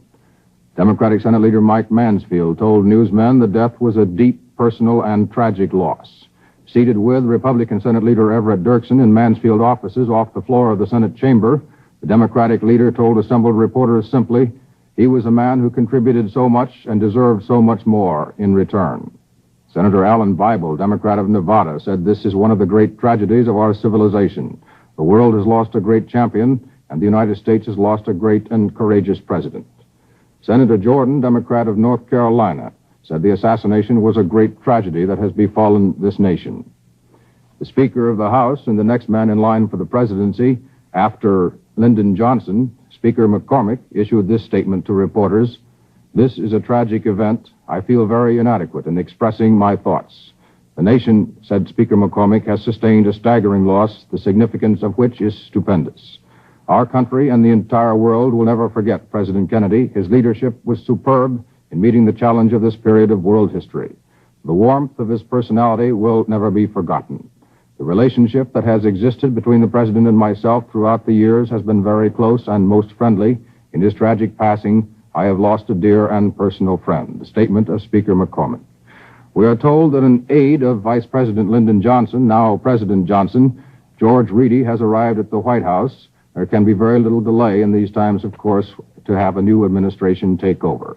As we told you, the law says that the oath of office can be given by almost anyone. By now, Johnson could already have taken it. It is presumed he will take it very shortly. This is Neil Strasser in Washington. President Kennedy's body has been removed from the hospital in Dallas, Texas, on the first stage of its journey back to Washington for what will be a state burial. Mrs. Kennedy accompanied the body in an ambulance from the hospital to the airport where it will be flown back to Washington. Walter Cronkite, who has been at this microphone all afternoon since the first word of the president's death, has been looking at the reports as they come in. Walter, have you discovered anything further than we've been giving? Charles, nothing except, as you know, and as indeed have already reported, that now the messages are beginning to come in from around the world and from the cities of the United States, where a nation is in almost, I have to say it advisedly, almost uncontrollable shock, it seems. They're weeping on the streets. Schools have to be dismissed. My own school was dismissed because the children were weeping so much they couldn't stay in class. Quite a tragic day, as we all obviously know. Do you want me to relieve you a few minutes here? We're going to stay on the air, certainly, until all of this is...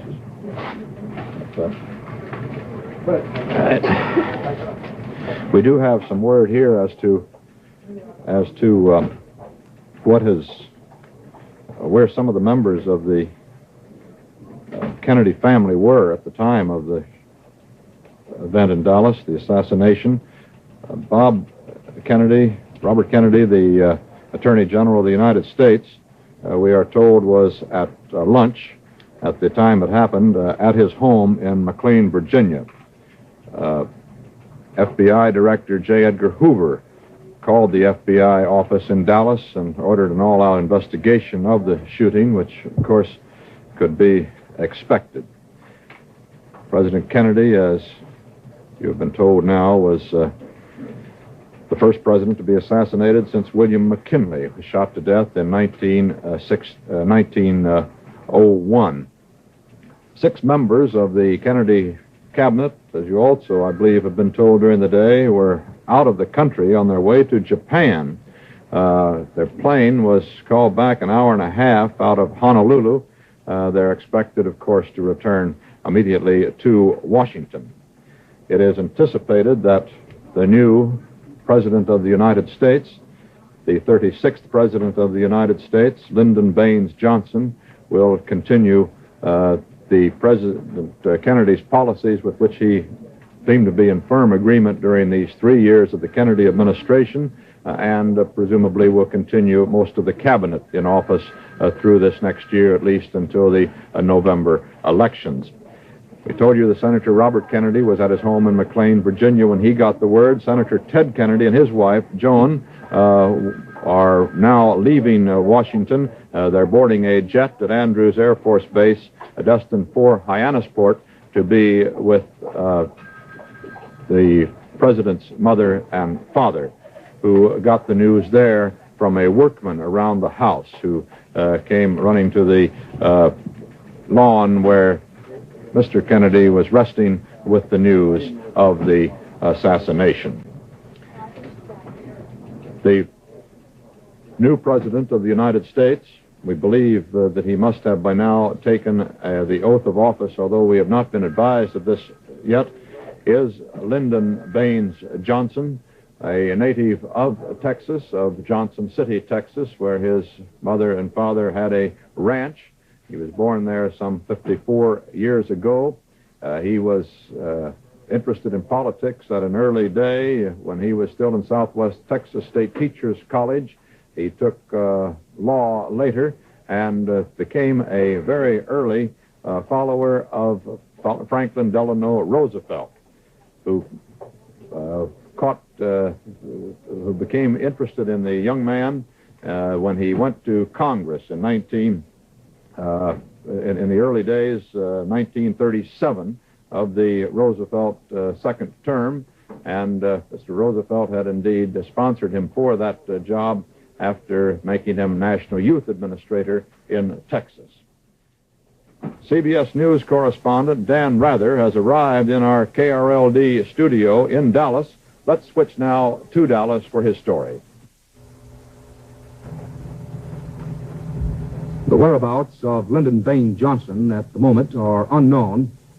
Vice President, either soon to be or already President of the United States, Lyndon Johnson was at the Parkland Hospital in Dallas at the time or near the time of the official announcement of the death of the 35th President of this country, John F. Kennedy. Mr. Johnson left the hospital a very short time after 1 o'clock Central Standard Time. That would be 2 o'clock in New York. The Secret Service at this moment, or as of a few moments ago, was saying that Mr. Johnson's whereabouts would not be revealed for security reasons. Most, if not all, of the federal district judges of Dallas and surrounding counties were in and around the motorcade at the time the shooting occurred. We are told that most of the district judges went to Parkland Hospital. It is possible, we are told, that Lyndon Johnson was sworn in some kind of temporary ceremony at the hospital. However, there is no confirmation on that. The fact is, at the moment, the whereabouts of Lyndon Johnson are unknown, the Secret Service says, for security reasons. Mrs. John F. Kennedy left the hospital at approximately the same time the coffin carrying the body of her husband left. The coffin went to a private air installation at Dallas's Love Field.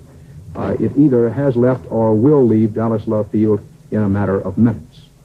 We are told that the gunshot wound, the fatal wound inflicted on the President of the United States, entered at the base of the throat and came out at the base of the neck on the back side. CBS News correspondent Bob Pierpoint has been at the Parkland Hospital here in Dallas from just a few moments after the time President Kennedy arrived at the hospital and Governor John Connally arrived at the hospital. We expect to have Bob Pierpoint in the studio here with us very shortly. A briefing session for newsmen is anticipated at Parkland Hospital at any moment. Pierre Salinger, the presidential press secretary, presumably will preside over that briefing session. We hope to bring you that briefing session either live from the hospital or on film. At that time, a good deal of the confusion about exactly what happened along the motorcade route here in Dallas at the time President Kennedy was shot and killed should be cleared up. That briefing session we expect to have in a few minutes. Also on the air very shortly, we are hopeful of having some film taken at the Dallas airport at the time of President Kennedy's arrival. Also, CBS News cameraman from Washington, Tommy Cravens, was in the motorcade less than 50 yards from President Kennedy when the shooting occurred. Cameraman Cravens' film is on the premises at this time, being processed.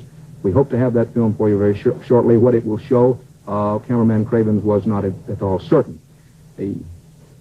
There is some confusion as to whether a Secret Service man also was killed at the time of the shooting.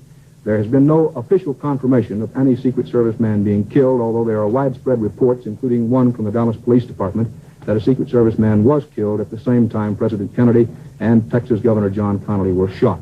The latest word from the hospital on Texas Governor Connally was that Governor Connally was in the operating room and had been seriously, if not critically wounded. That was the last official word that we had from the Dallas Parkland Hospital. As you may know by this time, President Kennedy was shot as he took part in a motorcade which was driving him to the Dallas Trade Mart, which is a big meeting center located just a short way from downtown Dallas. The announcement that the president had been shot was not made at that meeting center until approximately a half hour after the president arrived at the hospital. There was a great deal of grief immediately at the center. There was a great deal of disbelief. In fact, switchboards all over Dallas at anything resembling a public information source are still completely swamped with callers who apparently refuse to believe that John F. Kennedy has been shot and killed. There have been a number of suspects arrested by Dallas police, Dallas County Sheriff's officers. One of the suspects was a 25-year-old white youth. He was the first one arrested. He was in the vicinity of a multi-story building near the scene where President Kennedy and Texas Governor Connally were shot. On the 4th or 5th floor, it has never been completely determined on which floor, of that building, 4 empty cartridges were found. Police immediately ringed that building. They also ringed a 3 or 4 block area around that building, believing that the assassin had fired his shots from the building. A 25-year-old white man was arrested either in or near that building and taken to the Dallas County Sheriff's Office as a suspect. However, our latest report from the Sheriff's Office is that 25-year-old man is not considered a good suspect. Just a short while ago, near a downtown Dallas theater, a 30-year-old white man was arrested. He had on his person a weapon. At this time, we are not exactly certain as to what kind of weapon it was. It has been reported that a .30 caliber weapon was the one used to kill President Kennedy and to wound Governor Connally. That has not been confirmed. Whether or not the man arrested a few minutes ago at a downtown Dallas theater had on his person a .30 weapon has not yet been confirmed. But the fact is that a 30-year-old white man, meeting the description of one for whom an all points alert was put out shortly after the shooting, has been taken into custody in downtown Dallas. In just a moment, we hope to have the films from the shooting scene just after the shooting occurred by CBS cameraman Tommy Cravens. But while we see if that film is ready and can be shown to you, let's switch back to CBS News headquarters in New York. There is considerable controversy that has gone on over a good number of years that is going to come up again now under tragic circumstances as to what number should be given to the new President of the United States, Lyndon Baines Johnson, whether he is the 36th or the 37th President of the United States, even as it was debated whether President Kennedy is properly the 35th or the 36th President. This all stems from the fact that Grover Cleveland served split terms as President of the United States. Mr. President Truman called himself the 34th President of the United States, and President Kennedy called himself the 35th, both believing that Grover Cleveland's two non-consecutive terms should be counted as one in counting the number of presidents, and not the total terms should be counted. So on that basis, presumably, President Lyndon Baines Johnson will consider himself the 36th President of the United States. We still, quite oddly it seems to me on this news desk, have had no word from Dallas at all as to the location of Mr. Johnson, nor as to whether or not he has indeed taken the oath of office. It is assumed that he would have from a Dallas judge, a federal judge perhaps then deciding to have another ceremony in Washington with the Chief Justice of the Supreme Court, which was what Calvin Coolidge did when he learned that he had become the President of the United States on his Vermont farm. It seems almost inconceivable that this whole tragic set of circumstances has taken place in these last 3 hours only. It was 12:25 Eastern Standard Time, 11:25 in Dallas, when the shots rang out on that Dallas street, and the life of President Kennedy was snuffed out. We now learn that Vice President Johnson is expected to be sworn in as president aboard an airliner before flying back to the nation's capital. The White House says that Mrs. Kennedy will return to Washington late today to be with the children, Caroline 6 and John Jr., who will be 3 next week. We have word from Dr. Malcolm Perry, the attendant surgeon at Parkland Hospital who attended President Kennedy, who says that when he arrived at the emergency room, I noticed the president was in critical condition with a wound of the neck and head. When asked if possibly the wounds could have been made by 2 bullets, he said that he did not know. He said that immediate presumptive measures were taken, and Dr. Kemp Clark, the chief of neurosurgery, was called along with several other members of the staff. Dr. Perry says they arrived immediately, but at this point the president's condition was critical and moribund.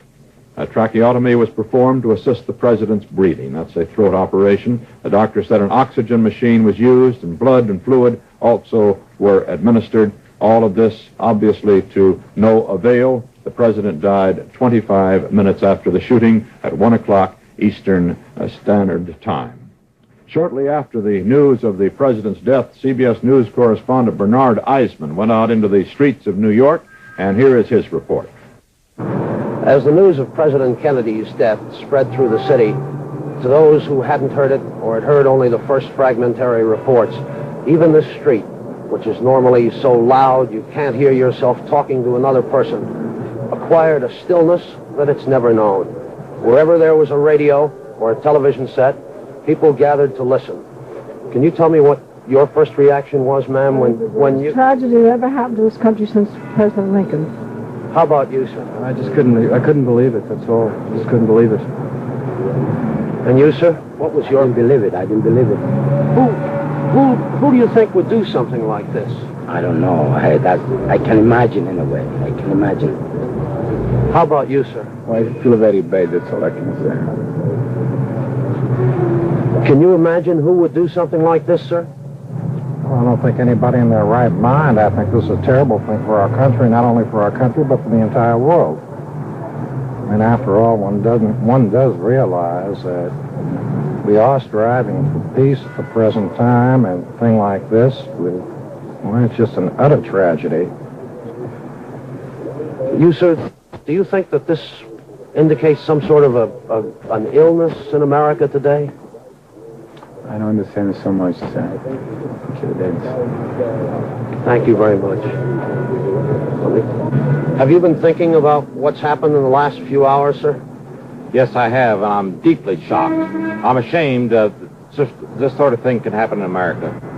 And how about you, sir? Have you had any... What are your first reactions to a tragedy of this sort? My first reaction, sir, is that I hope these Southerners, these radicals, have satisfied they got their pound of flesh, and killing a man as good as that. Are you certain that it is right-wing radicals or people who oppose the president so desperately that they would do something like this, who committed this act? Yes, sir. It could be no one else.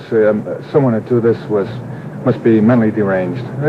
No clear-thinking human person would ever think of doing something like that. How about you, sir? What was your first reaction? Well, my first reaction was I was terribly shocked. I couldn't believe that it really happened. But I disagree with this man about it being a right-wing radical. It could have been communists, I think, probably something like that. And how about you, ma'am? What? We were all crying in my place, all crying. You look as though you've been crying. Is that how it struck you first? Yes. How did you hear about it? Well, with our radio in my place, and they told us. Did all of the people in the office cry? Yes. And the office then was let go and sent home? Yes. And how about you, sir? What reaction do you have? How do you feel after a thing like this has happened? Disgust. Really. Disgust with... We have the first films taken in the motorcade just after the assassination shots were heard. Dan Rather has that story in Dallas, Texas.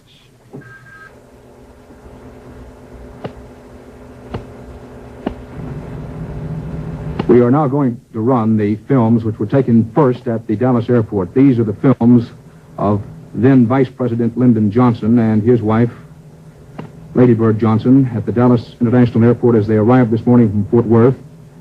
Here is the late President John F. Kennedy and Mrs. Kennedy coming down the ramp at the Dallas airport. These films were taken slightly less than an hour and a half before President Kennedy was shot and killed in a motorcade in downtown Dallas. The usual receiving line, of course, a number of Dallas dignitaries, and a lady who said that she had waited for 69 years to meet a president.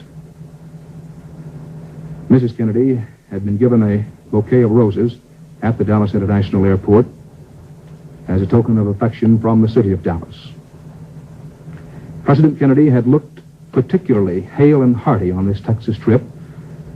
We saw him Monday in Florida, and a number of the White House reporters remarked that he was looking more physically fit than he had at any time over the past year and a half or 2 years. This is part of the motorcade from the Dallas airport toward the downtown area. Shots taken just before the shooting occurred. This is Dallas's Parkland Hospital, where President Kennedy was taken after being mortally wounded. The president reportedly was alive when he reached the hospital, but he died a short time after arriving at the hospital. Some efforts were made when the presidential party first arrived at the hospital to keep pictures from being taken. The roses that Mrs. Kennedy had carried earlier were on the back seat of the automobile in which the president was shot.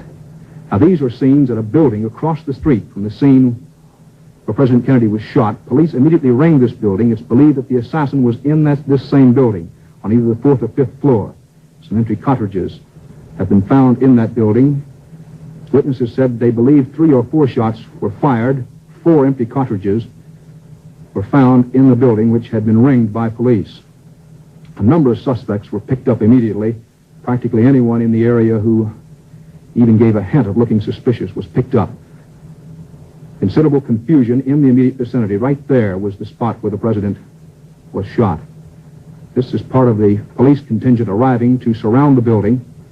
Police thought they might be able to catch the assassins still in the building.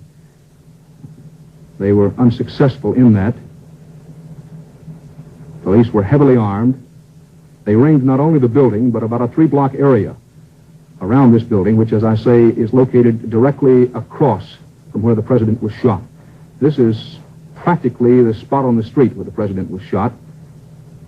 These pictures were taken just after the president had been taken to a hospital. Police made a systematic search of the building. They found no weapon. Up there on the 4th or 5th floor, perhaps out of one of those open windows, is where the assassin of President Kennedy is believed to have fired the fatal shots. We have no further information as yet from the hospital on the condition of Texas Governor John Connally, who was riding with President Kennedy and who also was critically wounded. Our last report from Parkland Hospital was that Governor Connally was in the operating room, that he was still alive but was in critical condition. Walter, you mentioned a short while ago that it was difficult to understand why we had not been appraised of the whereabouts of Lyndon Johnson, who will, of course, step up to the presidency in light of the tragic death today of John Fitzgerald Kennedy. We are in direct contact with Parkland Hospital. We're also in direct contact with Dallas Police and the FBI. We have a reporter with the Secret Service agents, and the word from all sources is that Mr. Johnson, his whereabouts are being kept secret for security reasons. If anyone knows where Mr. Johnson is, it is not us at this moment. Thank you, Dan. Thank you, Dan. As a matter of fact, we just got the word from our reporters out there at the airport, bypassing you just as you were on the air at that last moment, that Lyndon B. Johnson has been sworn in as the President of the United States. He was sworn in at 1:38 Central Standard Time. That was 2:38, and that's almost an hour and a half ago now, if this time is correct here. The oath was administered to him by U.S. District Judge Sarah T. Hughes. He took the oath aboard the presidential plane at Love Field just prior to takeoff to return to Washington. The president's body is to be returned to Washington also, along with Mrs. Kennedy. She will accompany it, and that plane is supposed to arrive back at Andrews Air Force Base, we're told now, at 5:25 this afternoon, Eastern Standard Time. That's about an hour and a half from now. Whether that is the same plane in which now President Johnson is returning, we do not know. The presidential oath as Lyndon Baines Johnson, the 36th President of the United States, took it, reads, "I do solemnly swear that I will faithfully execute the office of President of the United States and will do the best of my ability to preserve, protect, and defend the Constitution of the United States." And now President Johnson is flying back to Washington to actively take over the reins of government. 6 of President Kennedy's cabinet who were on the route to Japan have turned around at mid-ocean and are flying back to Washington. Attorney General Robert Kennedy, the president's younger brother, who was often mentioned as a possible candidate himself someday for the highest office of the land, is in Washington. So was Senator Ted Kennedy, his youngest brother. He was on the floor of the Senate, presiding, as a matter of fact, in the Senate. As the word came, he dashed from the Senate and is now en route to Hyannisport, Massachusetts, to be with his and the late president's mother and father there. We understand that the president's sister, Mrs. Sergeant Shriver, wife of the administrator of the Peace Corps, was flying away from Washington too, and the first thought was that she perhaps was going to Texas to be with her brother before she learned of his death. We do not know where she is now destined. We will now pause for 10 seconds so that our stations may identify themselves.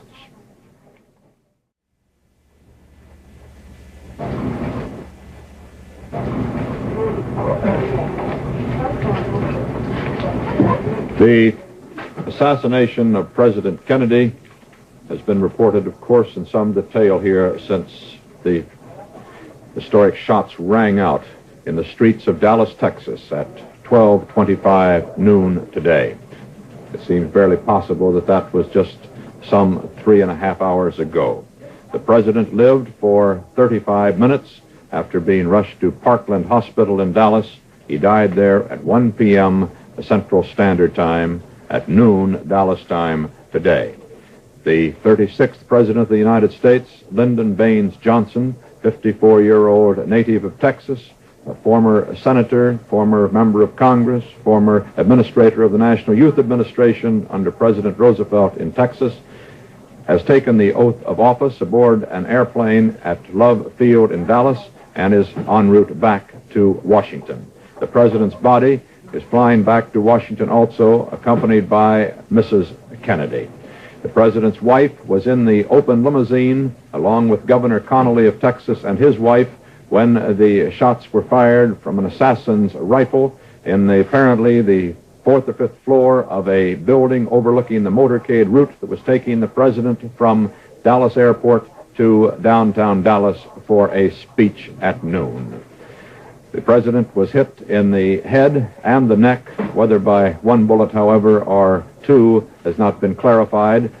Governor Connally was hit in the chest. Mrs. Kennedy and Mrs. Connally were not hit by the bullets. A report that a Secret Service man was killed has not been clarified either. In Dallas, a Dallas policeman just a short while ago was shot and killed while chasing a suspected to the assassination in a Dallas theater. The man pulled a gun, shot one policeman, wounded another, but was captured. And when he was captured, he yelled, "It's all over now," and screaming hysterically was taken into custody by the police. Of course, we have no information whether this man is the assassin or not. A vast dragnet has gone out throughout the Dallas area for any possible suspects to the criminal act in Dallas today. Former presidents of the United States, Truman, Hoover, and Eisenhower, as far as we know, have all been informed at Independence, Kansas.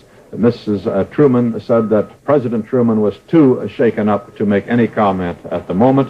We have not heard from former President Hoover, who is at the Waldorf Towers suite in which he lives, but has made no comment as yet. Former President Dwight David Eisenhower also is in New York, and his statement is this: "I share the sense of shock and dismay that all Americans feel at the despicable act that resulted in the death of our nation's president. Mrs. Eisenhower and I also join with all other citizens in expressing our personal grief and prayerful concern to Mrs. Kennedy and all other members of the family." That statement from former President Eisenhower. In Boston, Massachusetts, the late president's home, Richard Cardinal Cushing, a lifelong friend of the Kennedy family, made plans to leave immediately for Hyannisport to be with Mr. Joseph P. Kennedy and the president's mother, Mrs. Rose Kennedy. The Cardinal officiated at the marriage of President Kennedy and Jacqueline Kennedy in 1953. It will be a particularly poignant time for the Kennedy family next week. The two Kennedy children both have birthdays next week. John, 3, November the 25th, and Caroline, 6, on November the 27th. An entire nation has almost come to a stop today in the wake of the horrible news. The stock market, after getting the first news before it was known that the president had died, prices began to plummet, and the New York Stock Exchange and all other commodity and stock exchanges across the country closed.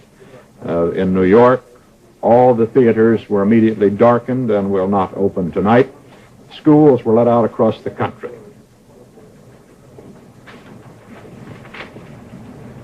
We reported to you on the arrest of that individual in Dallas. He is being grilled now. He's said to be 24 years old. A name has been given for him by Dallas police as Leo H. Oswald, although, as the Dallas police themselves say, there is no information as yet that he is the assassin. He was being chased as a possible suspect, however, when he did pull a gun, and he killed a Dallas policeman at that moment. A tragic day in the city. We still haven't heard definitely whether a Secret Service man died in the fusillade of shots. That was the rumor, but rumors do spread rapidly at a time like this, and there's no proof that that actually took place as yet. We learn now that definitely Mrs. Lyndon Baines Johnson, the new First Lady, and Mrs. Jacqueline Kennedy are accompanying President Johnson back to Washington in the presidential plane. They left Dallas just a short while ago. They're due back in Washington at approximately 5:30, we are told, at which time President Johnson will have to take into his hands the reins of the most powerful nation in the world. President Johnson, as you know, is 54 years old, native of Texas, of a city called Johnson City, Texas, which is a little bit west of Austin, Texas, where Mrs. Johnson has radio and television interests, our affiliate station there. She has other television radio stations in Texas. President Johnson has been interested in politics since he was a Southwest Texas State Teachers College. He studied law. He went to Congress in 1937 after having served as National Youth Administrator in Dallas under President Roosevelt. He was a favorite of President Roosevelt's, was a New Dealer in the early days of the New Deal, although his politics had turned somewhat more conservative over the recent years. He had sought the presidential nomination that was won by President Kennedy and was probably had about as good a chance as any of the runners-up when President Kennedy, then a senator from Massachusetts, swept the Democratic Convention in Los Angeles in 1960. It was a surprise when President Kennedy announced that Lyndon Johnson was his choice for vice president. And it was thought that he brought him into the ticket primarily to help swing a recalcitrant South, including the rather important state with a heavy electoral vote, the state of Texas. It was in Texas today where President Kennedy, after 3 years of that administration, met his death. Eric Severide has just moved in. Eric, do you have a word or two? Walter, I thought perhaps that we might talk a little about the new President of the United States. I've been trying to put down a few notes about the life and the nature of Lyndon Baines Johnson, the man that our thoughts will be upon very soon. He is 55, Walter, not 54. He was born in August of 1908. He's really in the prime of life for the responsibilities of the presidency, at a point where a man's experience and his energies meet at a rather high mutual level. He was born in Texas, near that hamlet called Johnson City, and the family flag flies there over the LBJ Ranch. He is a lawyer by education, a politician by instinct, and by great success. He was a very young aide to President Roosevelt during the New Deal days, working on youth projects. He first went to the House of Representatives in 1937 when he was only 29 years old, and he became the protege of Sam Rayburn, the great Texan who ran the House as Speaker longer than any man in our history, including Henry Clay. Johnson went to the Senate in 1949. He won in Texas by a very tiny majority vote of 87, actually, and he became without much doubt the most effective majority leader in the history of the Senate. His energy was prodigious. He lived always in a whirl of activity, and he put most senators in his personal debt by one service or another. His fame in Washington itself became very great during those Eisenhower years when he led the opposition majority in the Senate, and his power at that time was considerably greater than it was, his real political power, than in these years when he has been the vice president. Johnson has been called by some a liberal by conviction and intellect, a conservative by geography. His political alliances in Texas were with the more conservative Texas Democrats who have managed the state for a good many years. But in most national matters, he was always regarded as what we call a progressive, including on the issue of civil rights. And this again was in the pattern and the image of his protege, Sam Rayburn. He is a fairly wealthy man. The family holdings, some in the name of his wife, Lady Bird, include television stations as well as that family ranch. In 1955, when Mr. Johnson was making a Sunday visit to the farm of George McGee, another Texan, now an ambassador, that was near Washington, Johnson was hit rather hard with a heart attack. He thought at first it was only acute indigestion. Senator Clinton Anderson of New Mexico was there at the time for this luncheon, and he said at once, "You have had a heart attack." Johnson was taken to a hospital, and he slowly recovered. For some time after that, his strength was considerably diminished. I remember him telling reporters once that on Monday morning he said, "I'm full of energy. By Wednesday night, I'm tired out." But all that changed. His full strength came back, and in recent years he has demonstrated his old energies, and they're great energies, and a daily whirl of activities, including a good many trips around this country and abroad. He is now personally acquainted with all the world leaders that the President was acquainted with, including Mr. Khrushchev. And his grasp of domestic politics, of course, is quite profound at the general and intellectual level, as well as the practical working level of the total human machinery that makes our rather cumbrous system work. His fierce fight against Kennedy for the nomination in 1960 now seems only yesterday to most of us. His great prestige in Washington itself was not at that time matched by his prestige and his fame in the country at large. This was a great struggle right down to those final hours in the convention. And then Mr. Kennedy chose Johnson to be his running mate, partly because he had to have the South. And Johnson was regarded as the one man who could conciliate the Southern conservatives, and this he did. And there were some who said later that Mr. Kennedy really owed his election to Lyndon Johnson. In any case, Johnson has never shown any jealousy whatsoever, any kind of bitterness. He became the President's lieutenant in full fidelity, in private as well as in public. But as vice presidents do, certainly under a very energetic and active president, he slowly faded from national consciousness. And when the president died today, he and Mr. Kennedy were the president and the vice president were engaged behind the scenes in Texas in trying to settle a rather fierce feud within the Texas Democratic Party between the Johnson-Connally forces and the liberal groups led by Senator Ralph Yarborough. All that, of course, now seems petty and of no consequence in retrospect. It doesn't matter. Mr. Johnson is the president, and Texas will be his personal political base in toto. And when the sorrow of today begins to fade, when the president has been laid to rest, the machinery of the national government will take up again, and again Americans will have to think ahead, not only to what lines of policy and action the new president will follow, but, of course, also to the election of next year. Mr. Johnson will be nominated next August at the Democratic Convention if he wishes it, and I'm sure most observers would predict now that he will wish it. All estimations on the outcome of that election next November, of course, are now rather without meaning.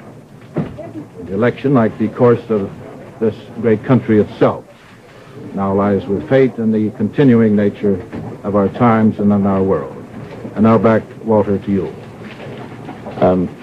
Eric, that matter that you suggested a little earlier on this afternoon of the danger of a violent reaction to the right wing in America, assessing very probably improperly the assassination as being the responsibility resting there already is beginning to come to light. You saw perhaps, maybe you were busy. I missed that, Walter. Well, there's some interviews in the streets of New York, and 2 or 3 people were laying the blame right there. It's much too early for that sort of thing. Oh, of course it is. The Soviet Union, however, is doing that. TOSS has announced that extreme right-wing elements were undoubtedly to blame. This will be tragic if anything of this sort either takes possession of people's minds, particularly if there's any truth in it. Right. We now have some new film in at our Washington Bureau, so let's switch back to Washington now and Neil Strasser. Washington, Walter, is still in a state of shock, except for those departments responsible for seeing to the smooth transition of the presidency from Mr. Kennedy to Mr. Johnson. Almost no work is being done. Most federal and District of Columbia workers are being sent home an hour early. On Capitol Hill, almost all of the comments contain the words tragic loss, disastrous. First word of the shooting was carried to the Senate floor by Richard Rydell, a press liaison aide whose job it is to watch the tickers in the Senate cloakroom and keep senators up to date on world happenings. Rydell tells of his fateful mission. Well, the routine, the tickers in the lobby, AP and UP tickers, are read by senators and staff members for routine information.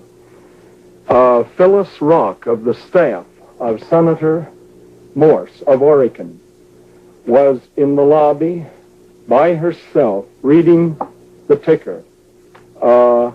She turned to one of my assistants, Tom Pelican, who is with Senator Long of Missouri in his office part of the time, and said the president has been shot. Tom rushed out to tell me.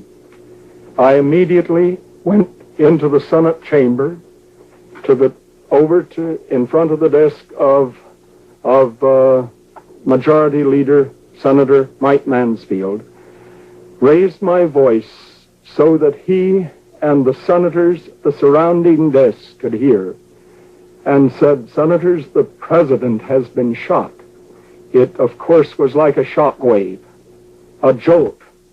I crossed the aisle to the Republican side, where Senator Dirksen was seated, and in the same manner told Senator Dirksen and the Republican senators who were at adjacent desks, with, of course, the same shocked reaction and stunned expression on their faces. I then happened to recall that a few moments before, the president's brother, Senator Edward Kennedy of Massachusetts, was presiding over the Senate. I turned and he was still occupying the chair. I knew that someone would have to inform him. And I thought I might as well. It was a very difficult job because of the family relationship as well as the friendship of the senators to the president. I rushed up to the chair and said, Senator Kennedy, your brother, the president, has been shot." He gave a jerk to his body tensed, but he was absolutely calm. And as I recall, Senator Kennedy, then presiding over the Senate, when he heard this awful news, said no. And that was all. In an orderly manner, he gathered up the papers on his desk that his routine office work that he brings when he presides over the Senate, so that he can conserve the time, the long hours presiding over the Senate by working at his office work. I walked off the rostrum with him with my arm around Senator Kennedy, patting his shoulders, and said, "Senator, if there's anything any of us can do, let us know. My own suggestion would be that you contact the Air Force and have them rush you out to Texas to your brother's side in a military jet." He said, "Thank you. I'm going to call the White House and the Attorney General."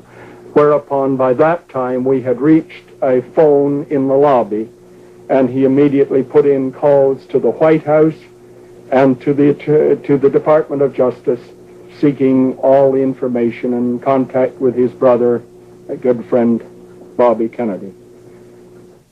Of course, that trip to Dallas, Texas proved unnecessary. Senator Edward Kennedy and his sister Eunice Shriver later this afternoon flew red-eyed and somber to Hyannisport, Massachusetts to be with their parents. The late president's youngest brother and his sister, the wife of the Peace Corps director, arrived at Andrews Air Force Base at 3:20 p.m. by helicopter and within minutes had boarded a jet for Cape Cod to be with the ailing former Ambassador Joseph Kennedy and Mrs. Rose Kennedy. This is Neil Strasser in Washington. And now let's switch back to Dallas, Texas, where Dan Rather is standing by. Dan? Walter, we have some additional film taken at and near Parkland Hospital, where President John Kennedy died. This film is in rough cut form. These are some of the witnesses in the area of the shooting. There was a great deal of disbelief at first that the president had even been shot, and even more disbelief that he was dead. This is in the area of the emergency room of the hospital, I believe. We have Eddie Barker, news director of KRLD Television and Radio, our affiliate in Dallas. Eddie, this is near the emergency room of the hospital, is it not? Yes, Dan, that is correct, and that's the Secret Service agent there who is talking to the crowd. We talked to some people who we would consider as very good sources. This is when they were getting ready to leave the hospital, and it was very difficult to get any film because Secret Service agents were quite adamant in keeping everyone back a good distance from. This is Senator Yarborough here, I believe. Senator Yarborough was one of the first to get the word of the president's death. Right. He is a Democrat of Texas, Senator Ralph Yarborough. Right. This is Father Huber from Holy Trinity Church in Dallas, who administered the last rites to the president.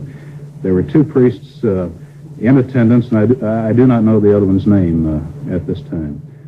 There were shot people all around, as you can see from these crowds, many of them hospital employees. Quite a large crowd gathered at the hospital. Yes. There was quite a traffic jam out there.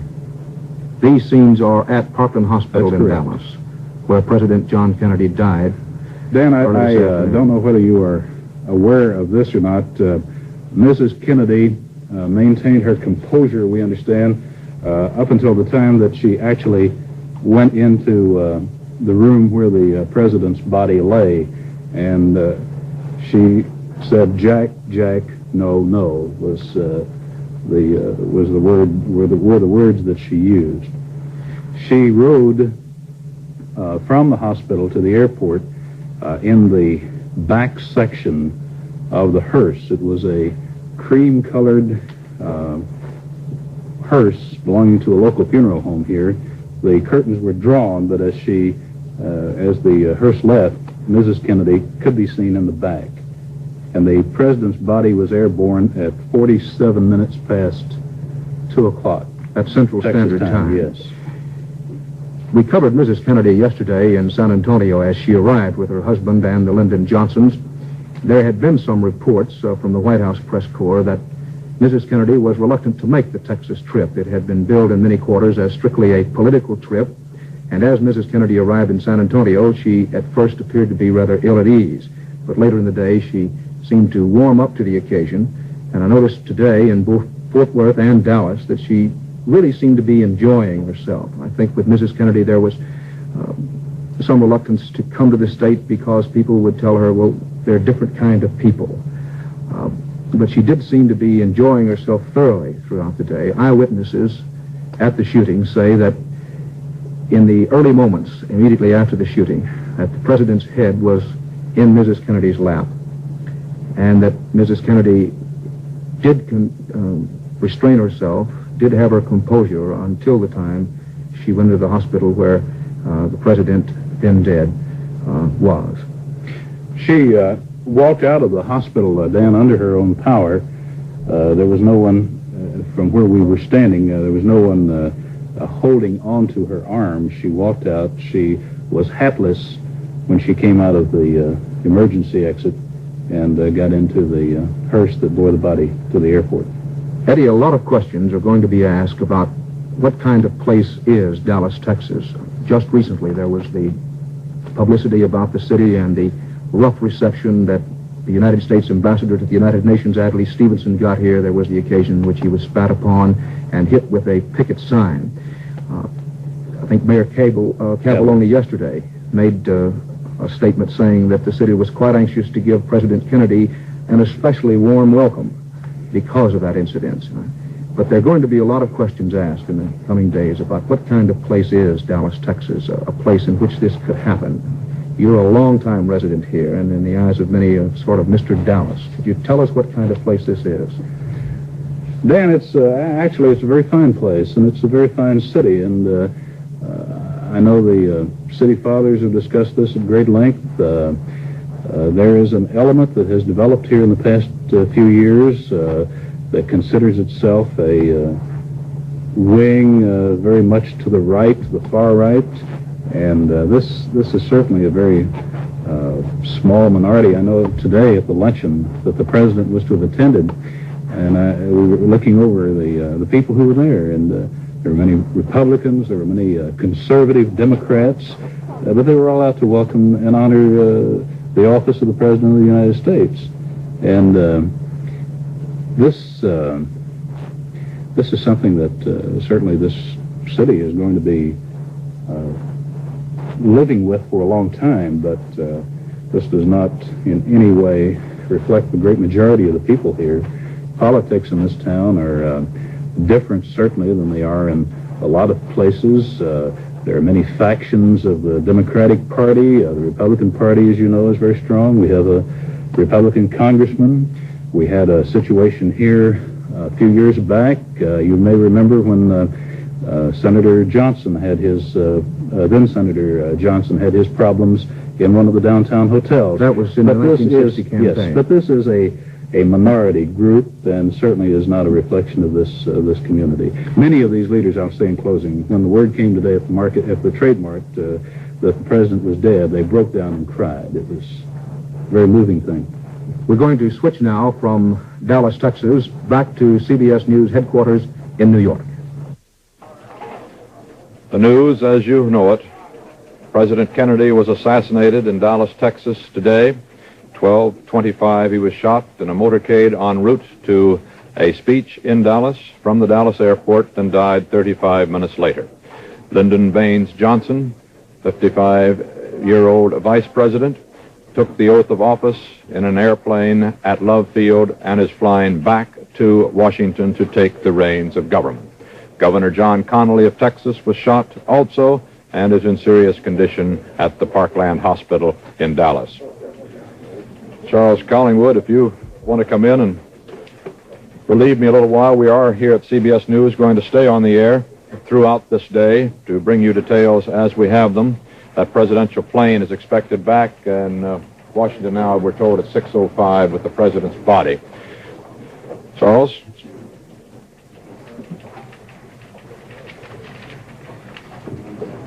As Walter Cronkite has told you, the vice president, the former vice president, the 36th president of the United States, Lyndon Baines Johnson, is on his way back to Washington after having been sworn in the executive compartment of the same plane which brought President Kennedy to Dallas, Texas this morning. President Johnson was sworn in by Judge Sarah Hughes, a federal judge in Texas, who wept with emotion as she administered the oath of office to the vice president by which he became the president of the United States.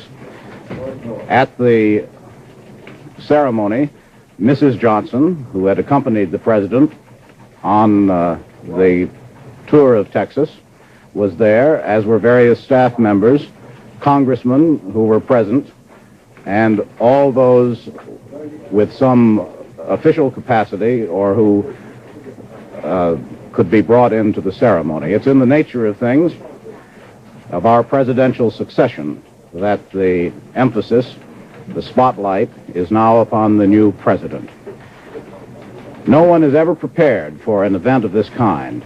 Not the Secret Service, which can only take the most effective precautions possible and can never safeguard against some twisted person who can circumvent the most careful precautions that can be taken. Not the public, certainly, not the officials of government. But the machinery for the succession to the presidency of the United States has been well tested over the years. And thus it was that less than 2 hours after the president's death, Vice President Johnson was sworn in the plane which brought the president to Texas and which took another president back to Washington, D.C. Also en route to Washington in the air is the president's body, accompanied by Mrs. Kennedy, who was in the same automobile with him when the assassin's bullet was fired in Texas, in Dallas, Texas this morning. We continue to have reports, fragmentary and confused still, as the law enforcement machinery in Texas on both the state, the city, and the federal level are engaged in trying to find the person or persons responsible for the bullet which was fired from the building which overlooked the route by which the cavalcade followed as the president, the governor of Texas, the vice president, Senator Yarborough, assorted dignitaries, moved from downtown Texas to a trade mart on the outskirts. A bulletin here from Dallas says that Governor John Connally of Texas, wounded by the sniper who assassinated President Kennedy, was described this afternoon as being in a very, very serious but not critical condition. Julian Reed, an aide to Governor Connally, said that Connally suffered 3 wounds, one in the right arm, one in the right leg, and one in the back that pierced his body. Julian said that Connally had been in surgery an hour and probably would be there for another hour. Now, for a report from our mobile unit in Chicago, we go to Chicago and Russ Bensley.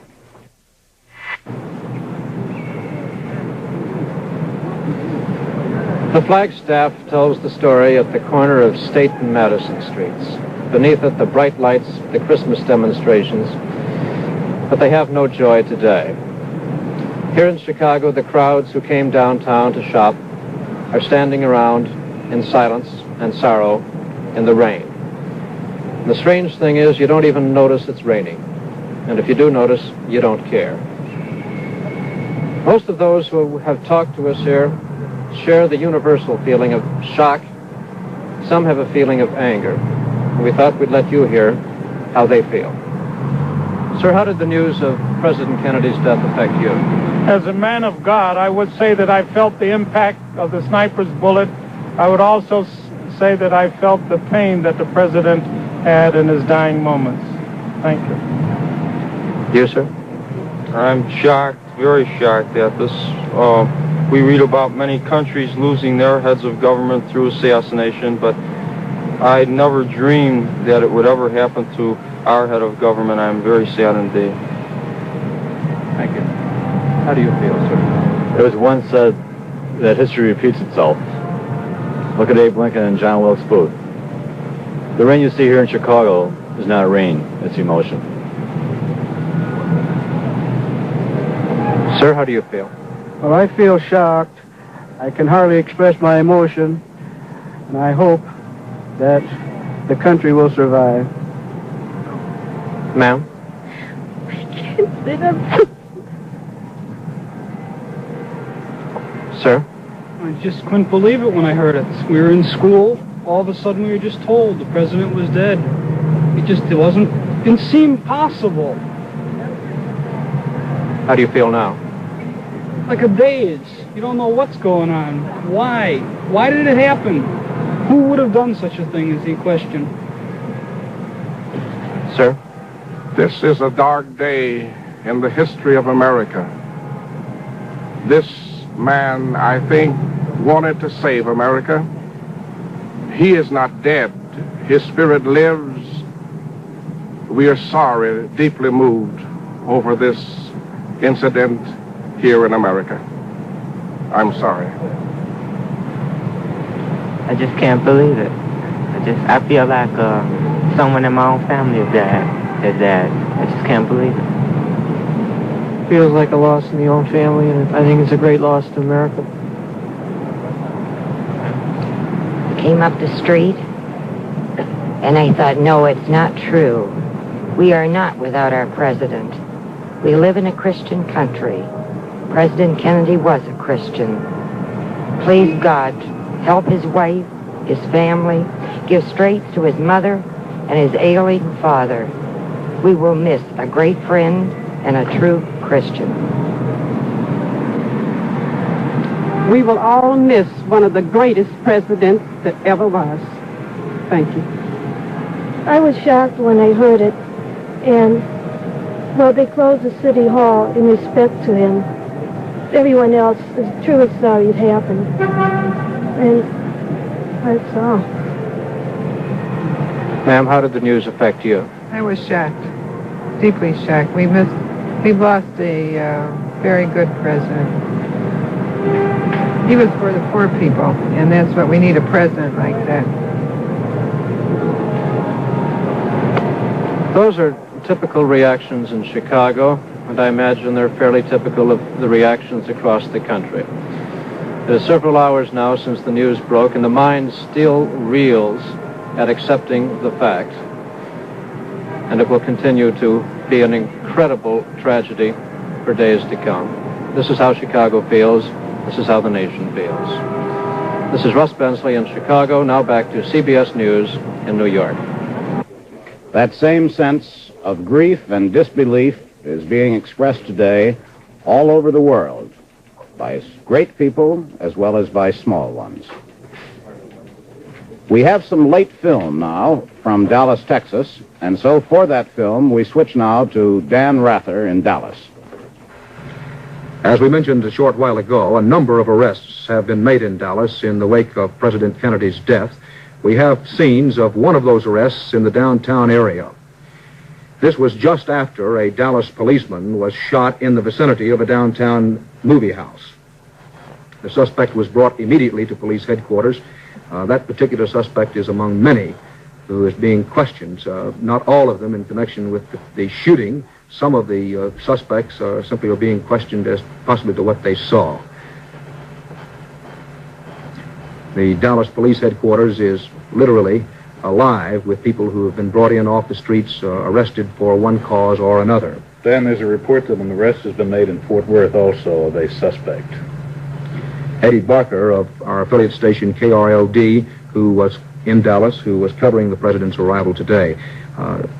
At least a half dozen suspects, people identified as suspects by police, have been picked up here in Dallas. We also have the first films that we've had available of the Parkland Hospital. Well, these are films of a pistol taken off one suspect in the downtown area. Now, early reports said that the president had been shot with a .30 caliber weapon of some description, but that particular pistol was taken off of a suspect arrested in the downtown area. We have the films taken at Parkland Hospital at the time the ambulance carrying the body of President Kennedy. I believe these are arrival films, are they not? This is... No, this is when they're getting ready to leave, I believe, Dan. The group, the presidential party coming out of the hospital. Yes. Those particular people cannot be identified. They were part of the presidential party. The president's secretary, Mrs. Lincoln, came out about this time, but I'm not sure if that is her. This is the scene at Dallas's Parkland Hospital as the body of President Kennedy was brought out and taken to Dallas's Love Field to be flown to Washington. The body is now en route by plane to Washington. Also en route to Washington is the 36th President of the United States, Lyndon Baines Johnson. There was quite a crowd at the Parkland Hospital at this time when the President's body was taken away, but most of the crowd was away from that particular section of the hospital.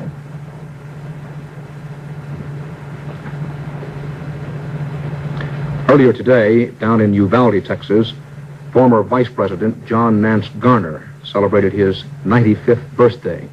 Mr. Garner refused to grant any interview as such, but in the course of a conversation with reporters, this was some 2 hours before President Kennedy was shot and killed in Dallas. Former Vice President under Franklin Roosevelt, John Nance Garner, said he felt that President Kennedy might become one of the great presidents of this country. Former Vice President Garner, a longtime friend of Lyndon Johnson. This is another scene at Dallas Police Headquarters, suspects being brought in, suspects rounded up in practically all sections of town. We mentioned earlier that some rifle shells were found in an upper story of a multi-story building right across the street from where President Kennedy was shot. Police ringed that building and made a systematic search of it, but they did not arrest any suspect inside the building. Police have taken a number of weapons off persons that they believe to have been in the crowd. It has not been definitely determined that a .30 caliber weapon was the weapon used to kill President Kennedy. Those were the early reports, and Dallas police are working on that theory at the moment. We have a statement that has been issued by the Dallas Citizens Council, the Dallas Assembly, and the Science Research Center of Dallas. This statement is signed by Mr. J.E. Johnson, President of the Dallas Citizens Council, Mr. W. Dawson Sterling, President of the Dallas Assembly, and Dr. Lloyd V. Berkner, who is President of the Science Research Center. And the statement says, "Our hearts are filled with sorrow. We are deeply distressed and grieved that the respectful and enthusiastic welcome in progress for our President was terminated by an act of lunacy." This is Dan Rather in Dallas, Texas, with Eddie Barker, back now to CBS News headquarters in New York.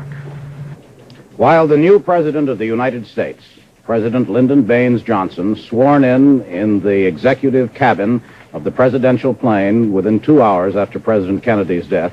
While the new president is flying back to Washington, reports come in from all over the world of the universal sense of shock, grief, and disbelief with which the news of the president's assassination was greeted. In England, British television stations told their viewers tonight that President Kennedy had been killed and then suspended regular broadcasts.